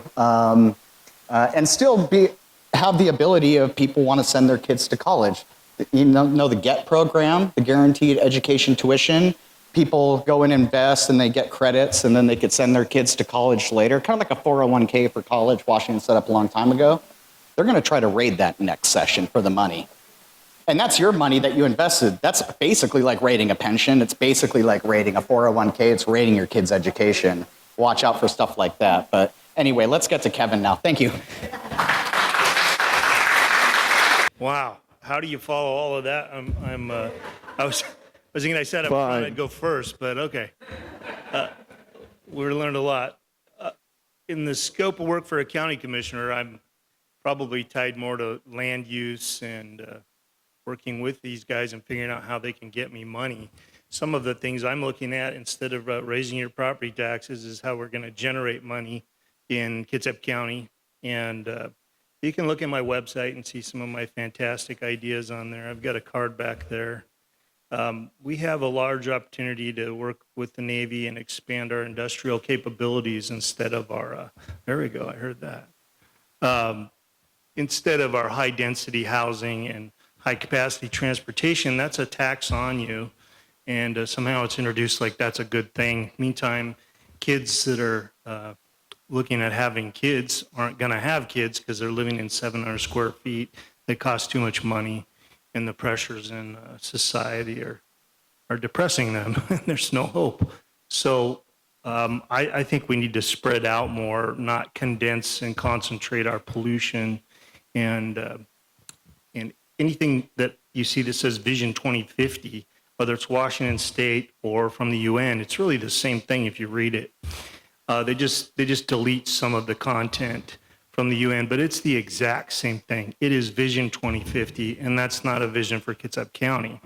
So I could elaborate on everything everybody else said, and I'm going to work with these people to get funding as is available to build out infrastructure so that we can get Navy contracts and generate revenue in the county instead of raising taxes. And some of the creative things that I think we could do, we're almost there with the Circuit Northwest racetrack. That's a big cash cow. I got to pit crew professionally for Porsche North America when I was in my 20s. And when you go to a 24-hour race, you know, movie stars are flying in a broken transmission on helicopters, and they're bringing in a lot of revenue in that hospitality industry. So there's a lot of jobs there, but also there's interest from car manufacturers. So I'm thinking, well, I'll just call one of them up and say, you want a condo at this track? We need this much money for this infrastructure. Do you want to participate? So that's some of the angles and thinking that I have going into a Kitsap County Commissioner's position. I am Kevin Tisdale, and I'm born here, 4th generation in Kitsap County. I lived just 4 blocks from the Kitsap County Courthouse, and that was literally my backyard until 7th grade, and then I moved to Paulsbo. And so people are mentioning schools, and Kitsap County, interestingly, is selling my little grade school, Givens Elementary, and I'm like, no, don't do that. But as I go around, I go Seebeck, and I see these small schools that are closed down, and I don't understand, well, why are they closed down? Where'd all the kids go? And I don't really know, but I'm with Travis on making your choice schools and smaller schools. I think that will restore when kids get to college. Even my own daughter, I could see her, she graduated, I think 3 or 4 years ago from WSU. And I thought, man, kid, you went to private Christian schools. What are you talking about? So I get it too. And as a county commissioner, I think the first and top priority for me is land use and generating revenue. It affects law enforcement. It affects how many OBGYNs we get in our county, what we can spend money on. And you're taxed and taxed and taxed. So these people outbound, they have calculators, and we're not even maxed out on taxes yet, say for Kitsap Transit. In the blink of an eye, they approved a $50 million new facility for Kitsap Transit. And I mean like a 20-second conversation. That was done. That's the kind of budget they have. So I struggle with understanding why we can't supply more budget to law enforcement in our county. I don't know what else I could really add to what everybody has said, but I can tell you the meaning of life. Anybody want I got a question for you. So if you're another Republican, it'll be you and Orrin Root over there, and you guys will actually be able to make some progress in Kitsap County. Yes, correct? I hope so, yeah.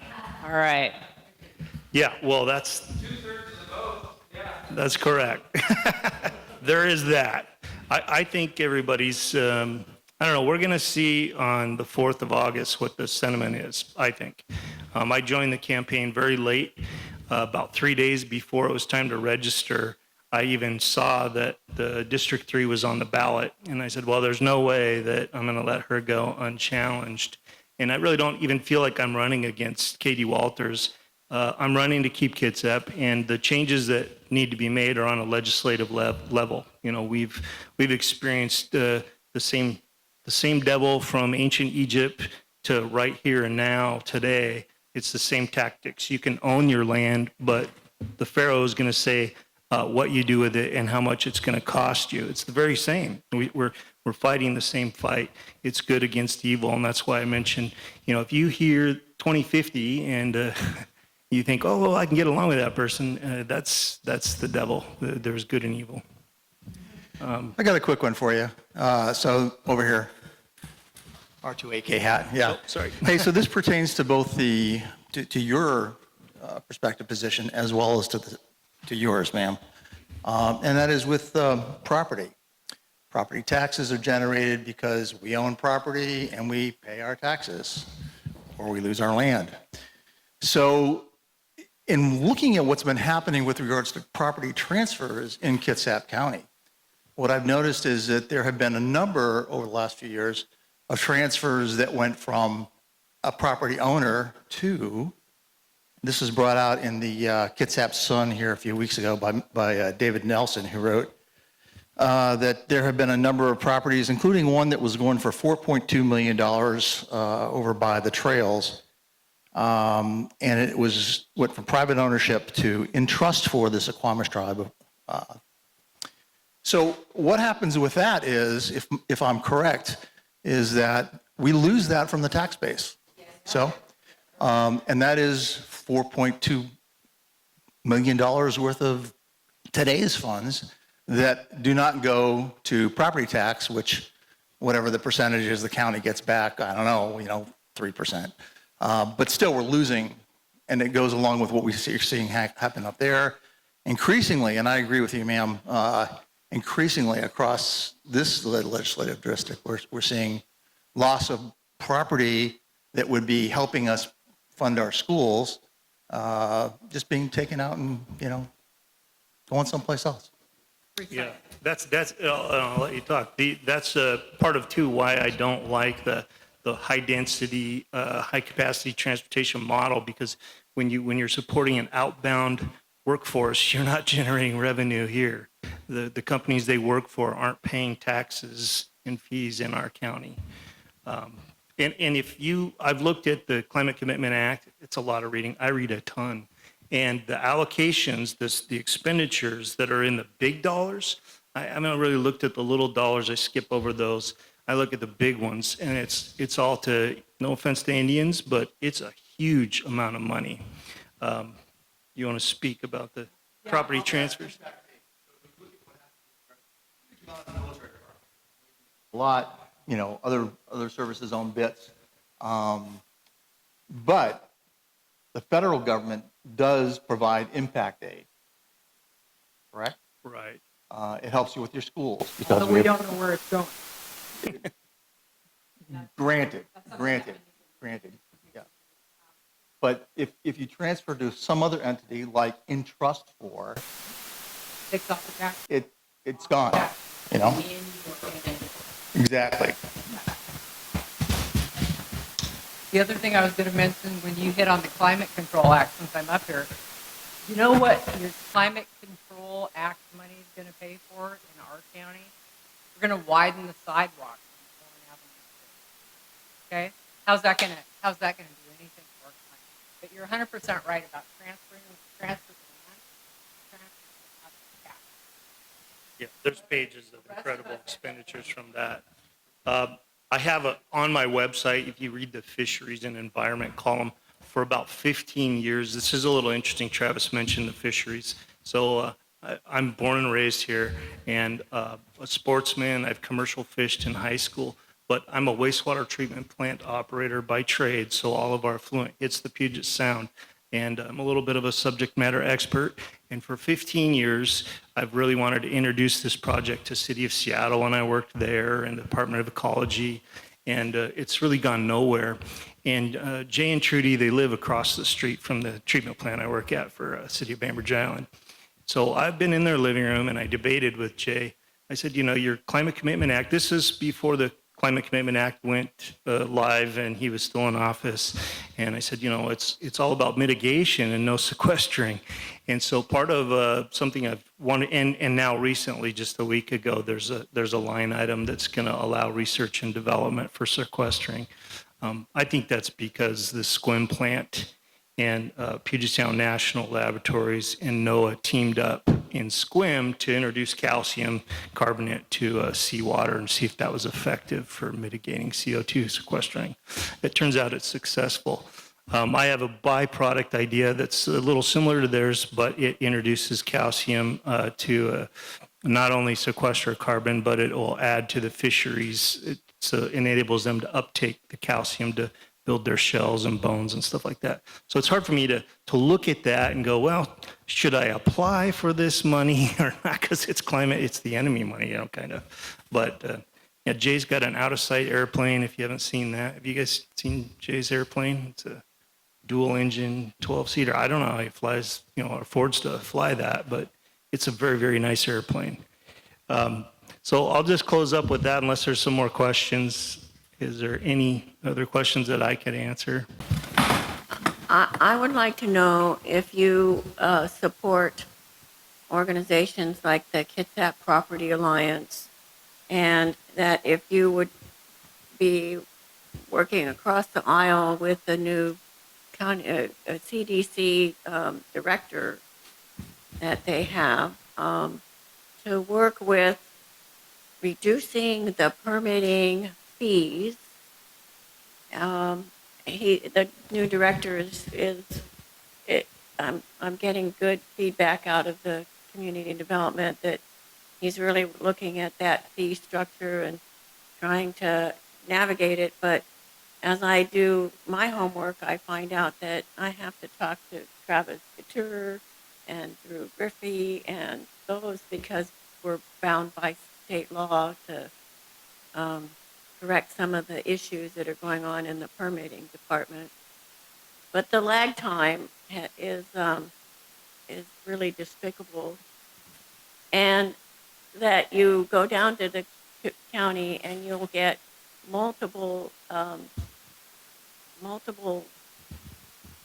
opinions, or you get multiple ways to go, and then you find somebody that, no, that's not right, or this is, it's like very confusing still, even though he's, I know it's tough coming out of COVID, and they've had a lot of turn it around with the permit technicians, and it's a big learning curve. But I guess just what is your feel for working with that new director and helping him to kind of get CDC or CCD, the Kitsap Community Development, get them more up to speed? Yeah, I And don't the know. Kitsap Property Alliance, what's your feeling there? I don't know the director at all, and I haven't even tried to permit something, so I'm not sure the woes about it. But it seems like to me we could streamline the process easily with AI. You put your stuff in, you don't have to bother talking to somebody unless it comes across their eyes, and then it needs a review. I don't know what their schedule is, but I know that big developments, their permitting seems to go pretty easy to me because they don't have to pay any fees. All their fees are excused, all the impact fees. So I don't really know what exactly those problems are, but I'm definitely going to look at it when I'm there because I'd be the one directing staff. The problem is that they want to permit for everything. Yeah. I mean, they want to permit this and permit that, and it's like it doesn't really make any sense. And I know the new director, we were talking about, when you, let's say you have a house and then there's quite a few of them. You can see them in Bremerton that maybe they've burned down or they need to be demolished and rebuilt.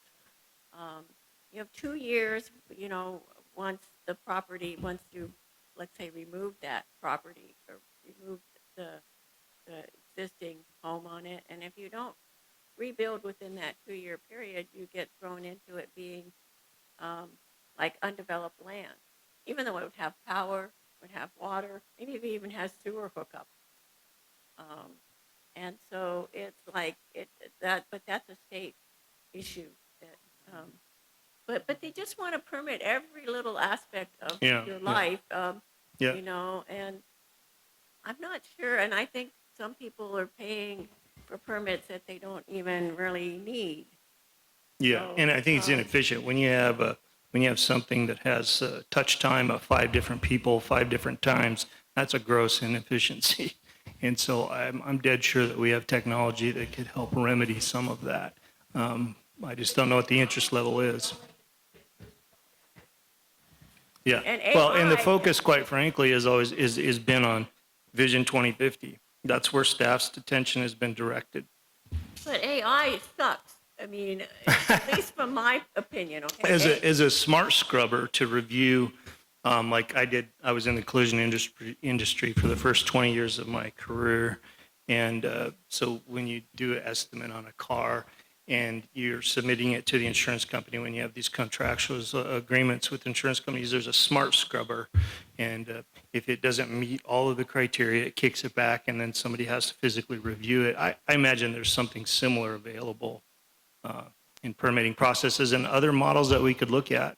But see, that's the issue, what's gone on at the community development is if you didn't have your stuff just within that tight framework, there was no wiggle room for any kind of like exceptions or any way of looking at your property maybe from a different angle, or so it was very frustrating, and you would get thrown out of a process just because it didn't meet their.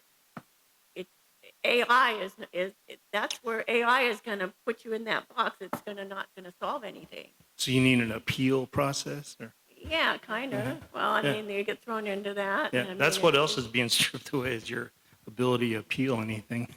But I was just wondering what your feeling is, and if you were going to work. I would look at a more successful model that some other county is doing and evaluate ours, and that's.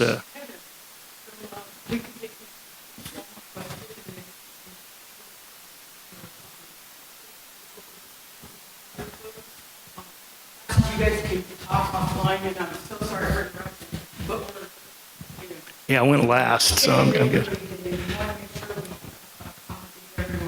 Yeah.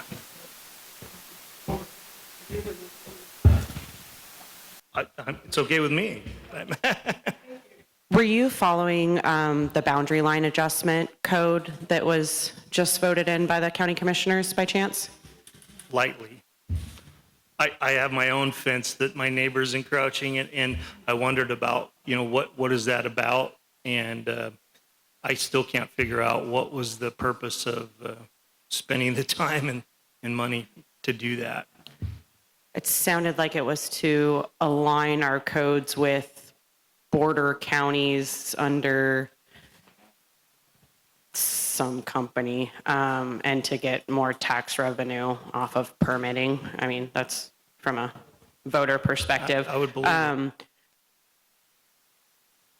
There was a public hearing on the boundary line adjustment in June, and there was a lot of public comment that was very negative towards the boundary line adjustment. And the particular commissioner that you were running against actually sat up at the podium and said, maybe we should just completely scrap this. And instead they decided to go ahead and go into another working session, and then they came out of it and had a vote, and they ended up passing it 2-1. If there was an opportunity to have that code revised or removed, would you vote for that? Yeah, if there's good reason to do so. I mean, I noticed that Christine was really the motivator on that, seemed like to me, by her comments.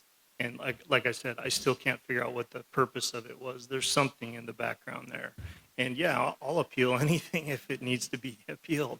And that's what I like about having Orrin Root in office. I think he'll be amiable to work with anyways.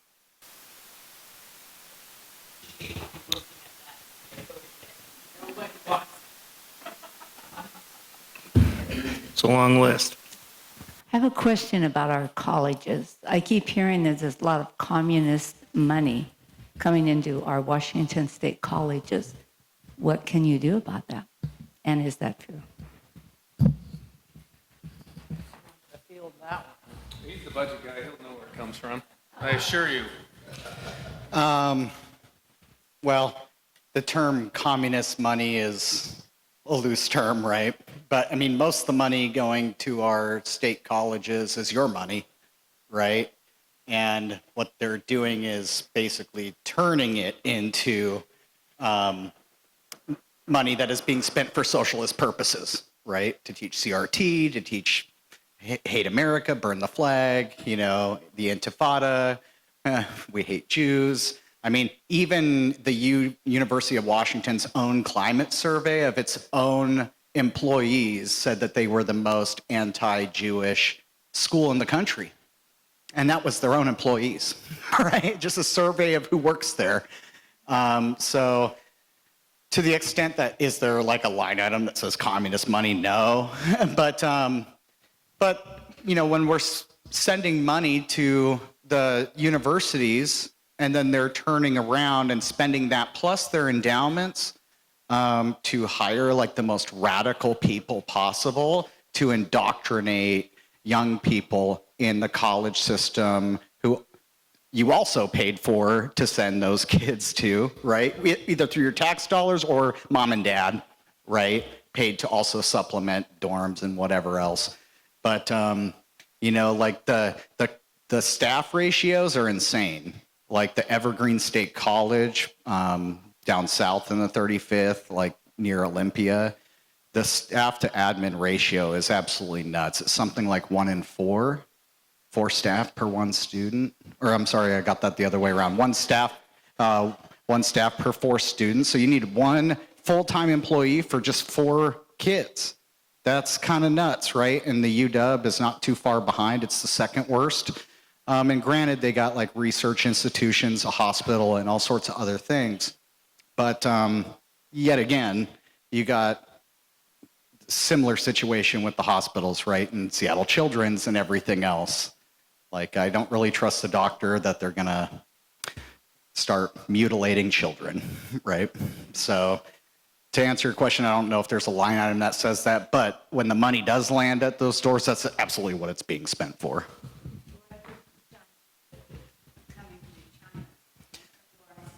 Well, some of the endowment. Yeah, I mean, some of the endowment stuff and maybe some of the big colleges, sure. I mean, I mostly focus on state money and state budgetary stuff. So if they're getting money from like a federal source or from another country, that's maybe not something I'm like actively looking at because I'm so ingrained in the state budget. Maybe Teresa will look when you elect her to Congress. So I was just going to comment on that. I too have heard that there's a lot of foreign influence at our colleges, particularly on the West Coast. And I'm not really versed on that issue right now, but I think that that's something that we could certainly take a look at when we're elected. So definitely something to take a look at. Along with all the other things that are going on with China getting into our elections. And I don't know if you guys have noticed all the bots on your campaign pages and everything, but boy, it sure feels like the Chinese are interfering again this election cycle.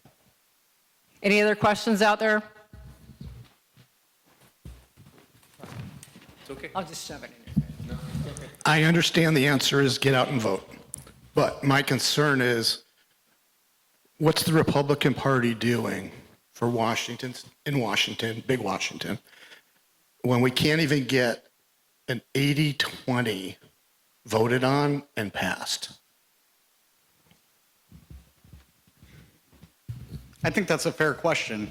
I mean, I think that it's easy being in the minority. In the Bible, the Israelites were stuck in the wilderness for 40 years, and politically, we've been stuck in the wilderness for about that same time. So here in Washington State, and so frankly, it sucks being in a minority, but not just any minority, a deep minority, right? And you tend to warn and point out stuff because our number one job is to make sure that your voice is heard, right? The numbers, the math is the math. It's impossible for me to wave a magic wand or fire a silver bullet and win on an issue, right? If they're determined. Despite that, we killed the most bills in our caucus in the last 12 years. That's what happens when you take 24 and a half hours away from them. And it's set So what I would say is that we might be outnumbered, but we're never outclassed, right? We are a caucus of fighters, and I would say a Republican caucus and a minority in a blue state is vastly smarter and more conservative than a Republican caucus in a red state.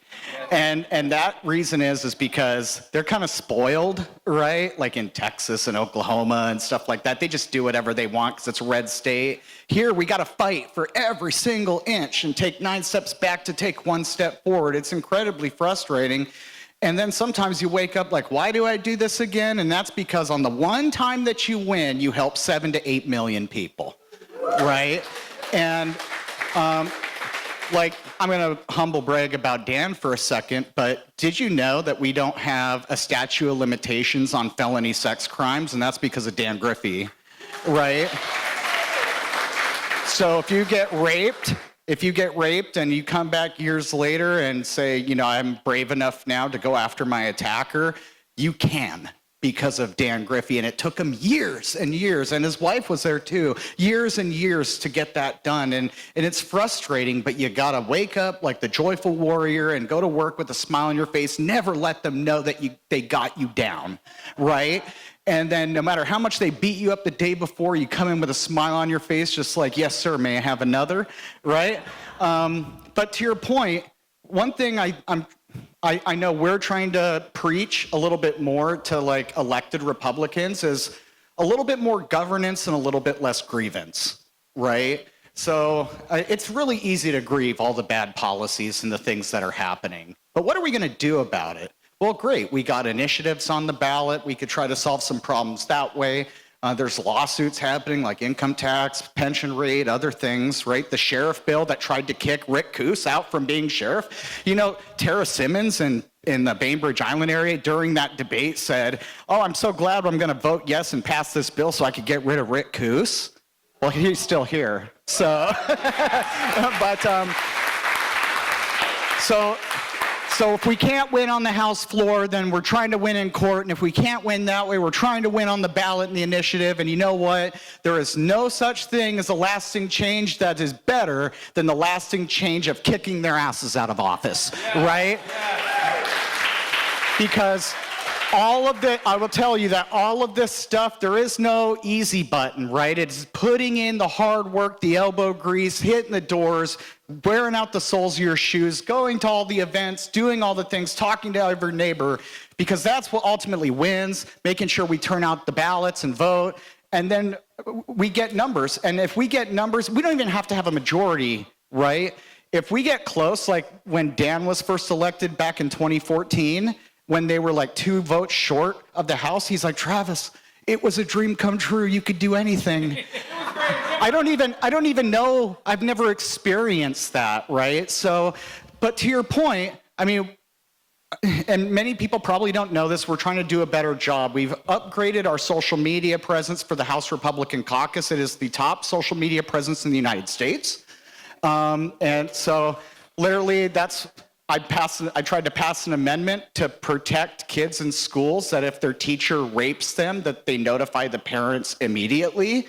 Democrats said no. Donald Trump came out and retweeted my amendment because of our social media presence. And so did like Elon Musk and a bunch of others, right? And then like it was like not even 24 hours later, they were begging, please, Travis, please, can we pass your amendment? Please, right? But I mean, they have an agenda and it's not the agenda. And I'll tell you, there's a handful of moderate Democrats who literally spend more time with the Republicans in our caucus than in their own. They have a civil war going on between the reasonable ones and the socialist ones. And we just got to let that play itself out. But that means we got to stick together. And you know what? The most moderate, some people say rhino, but the most moderate Republican in Olympia is 1,000 times more conservative than the most moderate Democrat in Olympia. And the most moderate Democrat in Olympia, the first vote they take is for Lori Jenkins for Speaker of the House. And that's what sets the agenda, right? And so at the end of the day, we do have plans and we have a whole House agenda. We've come up with solutions for all the things you heard tonight and more. Like I mentioned, I had a balanced budget, no new taxes, cuts $4 billion in waste, right? And so governance over grievance, right? Like, yeah, you can grieve and you can point out the problems, but then what are you going to do about it? Because if you look at the polls, everyone in Washington agrees with us on like literally every issue, public safety, the economy, business, schools, crime, you name it, right? And then there's the last question on the list. Who do you trust to govern? And Republicans deeply in the hole. And you're like, how is that possible, right? And so some Democrats are waking up, and I will tell you like a little secret that we get hundreds and thousands of emails every day or whatever, but the amount of Democrats who are like, hey, Travis, I'm not voting Democrat anymore, right? Don't tell anyone. And I'm like, okay, cool, right? But they're pissed. They're pissed about this income tax, and their party left them behind. So we got to be the big tent. And even though we might not agree with some of those folks on every single thing, but they're not them, right? And we need to build a broader coalition so that we can win seats and pass some of the good policies and solutions that we've built over the last handful of years. Can I piggyback real quick onto that? So the Washington GOP has a Get Out the Vote initiative, and they have been really active in getting the state coordinator out to all of the different counties and training our precinct committee officers in software. So they're actually trying to do a better job of getting the message out and revamping our Republican Party statewide. So thank you. Any more questions from the audience? We've said a lot of things. Also, not there. Oh, I think you wanted to make it. Yes, and along with what Travis was just saying, if you want to stick together, one of the ways you can do that is by coming out to our night, joining us at the rate fix meeting. It's going to be close to 39 DFW, the North East River. And we'll come out and if you're sitting home on a cot and touch a lot, you can do it. Last question of the night, right here, please. Yeah. We have cards on the tables, the little red one, and we also have a picnic pop-up fundraiser next one that's really important to our group. It's on the 15th, after basically at lunchtime, and we'll be able to hear. Hopefully, some of these people will be there as well, and get to hear them again. Oh, Glenn Morgan is our featured guest speaker as well. Go for it. Hi. You talk about our social media presence and all that, where we're trying to get reach out to more voters and all that. Reaching out to Republicans is easy, okay? Reaching to every one of us, that's an easy job. Reaching out to the left-leaning people, okay? How are we able to do that? Oh, I do it all the time. It's easy. You talk to them like your neighbor. You do exactly what I think Drew and Travis said, is you talk to your neighbor about issues, and then you just expect that you're going to be the gatekeeper of knowledge. I couldn't tell you, I have a physician that's a great story. He's been my physician for about 10 years. He lives on Bainbridge Island. He's a liberal lefty. He was, and I'll tell you. So we would argue politics, and he barely, looked at me medically. I should have fired him years ago, but we are dear friends now, right? He started turning about 4 years ago and over COVID, and he says, they were wrong on the science. He's a scientist. He's a physician. He knows they're wrong on science. And he says, how can the party that I support be so wrong on science? How do they reinvent science? And now, he said, after the capital gains tax and the income tax, taken away from me all what I've earned. I went to school for 8 years, Dan, 8 years. And I said, Doc, this is what I've been trying to tell you for 10 years. I ask all Republicans, do not start a fight with somebody, but get used to communicating with people again. I think our founders gave us a great republic that thought this is one thing that's always going to happen. You disagree with me and I disagree with you, and we're going to talk about it. Maybe you change my mind 20%, maybe I change my mind 20%. We perfect this great republic together. But right now we're burying our heads in the sand. Sometimes Republicans, man, we like to tell people what we know because, well, we're right. We got to be careful how we tell people what we know. We got to be careful. We got to talk to people like they're our neighbors again. We got to just cast off this idea that we cannot talk to each other, that we just have to disagree. It starts with each and every one of you in this room. I try it on an everyday basis, man. I got a lot of liberal friends. I really do. I won't let them say that we're not friends any longer because I'm liberal or they're liberal or whatever, right? I don't let that happen. I won't tolerate it. I just talk to people. I get what's hurting them in their lives and I tell them a solution to that. And then they trust me. And once they trust me, they always trust me. And I ask, especially PCOs, man, don't get in a fight with people if they disagree. But one of the tricks I have, if somebody disagrees with me in a room, I say, oh, fine, let's shake your hands. Okay, I'll go talk really loudly to Teresa over here about this. And then they start coming over and then they want to listen. In the end, they're like, I didn't know you thought that way. We have got to learn how to communicate because they don't. And let's teach them how to do it again because love and good communication will trump everything else. And And one more, totally agree with that, but one more thing I would say is that the power of our social media and our outreach presence, over the last couple of years when we really tried hard to reform it and it worked, right? Is that you have two former Democrat governors, Christine Gregoire and Gary Locke, not just agreeing with us, but literally mimicking word for word our talking points, right? You can literally overlay my speech on the operating budget and Christine Gregoire's words, and they're exactly the same, word for word. And that's because the messaging is a drip, drip, drip, drip, and it leaches into the consciousness, and then they don't remember where they heard it. But it's in here and it's locked in. And I mean, a couple of years ago, the largest tax increases in state history, that terrible budget, right? I ended my budget speech with I took a little jab at the Democrats. Like, the only winners of this budget are politicians, bureaucrats, and criminals, right? And I go to the grocery store, and there's this lady checking out, and I'm standing right next to her. She doesn't know who I am, which is totally fine, right? But when she's talking to the other gal at the checkout stand as she's ringing up the groceries and running her card, and she's like, they're talking about the state budget. So I'm kind of listening and being a voyeur of all this, and she goes, the only winners of this budget were politicians, bureaucrats, and criminals. And so that's the power of it on that side of things. Is it perfect? No, but you can keep making it better and better. And nowadays, we used to have to fight for the mainstream media to cover our stuff, but our social media is getting more views than the local media now.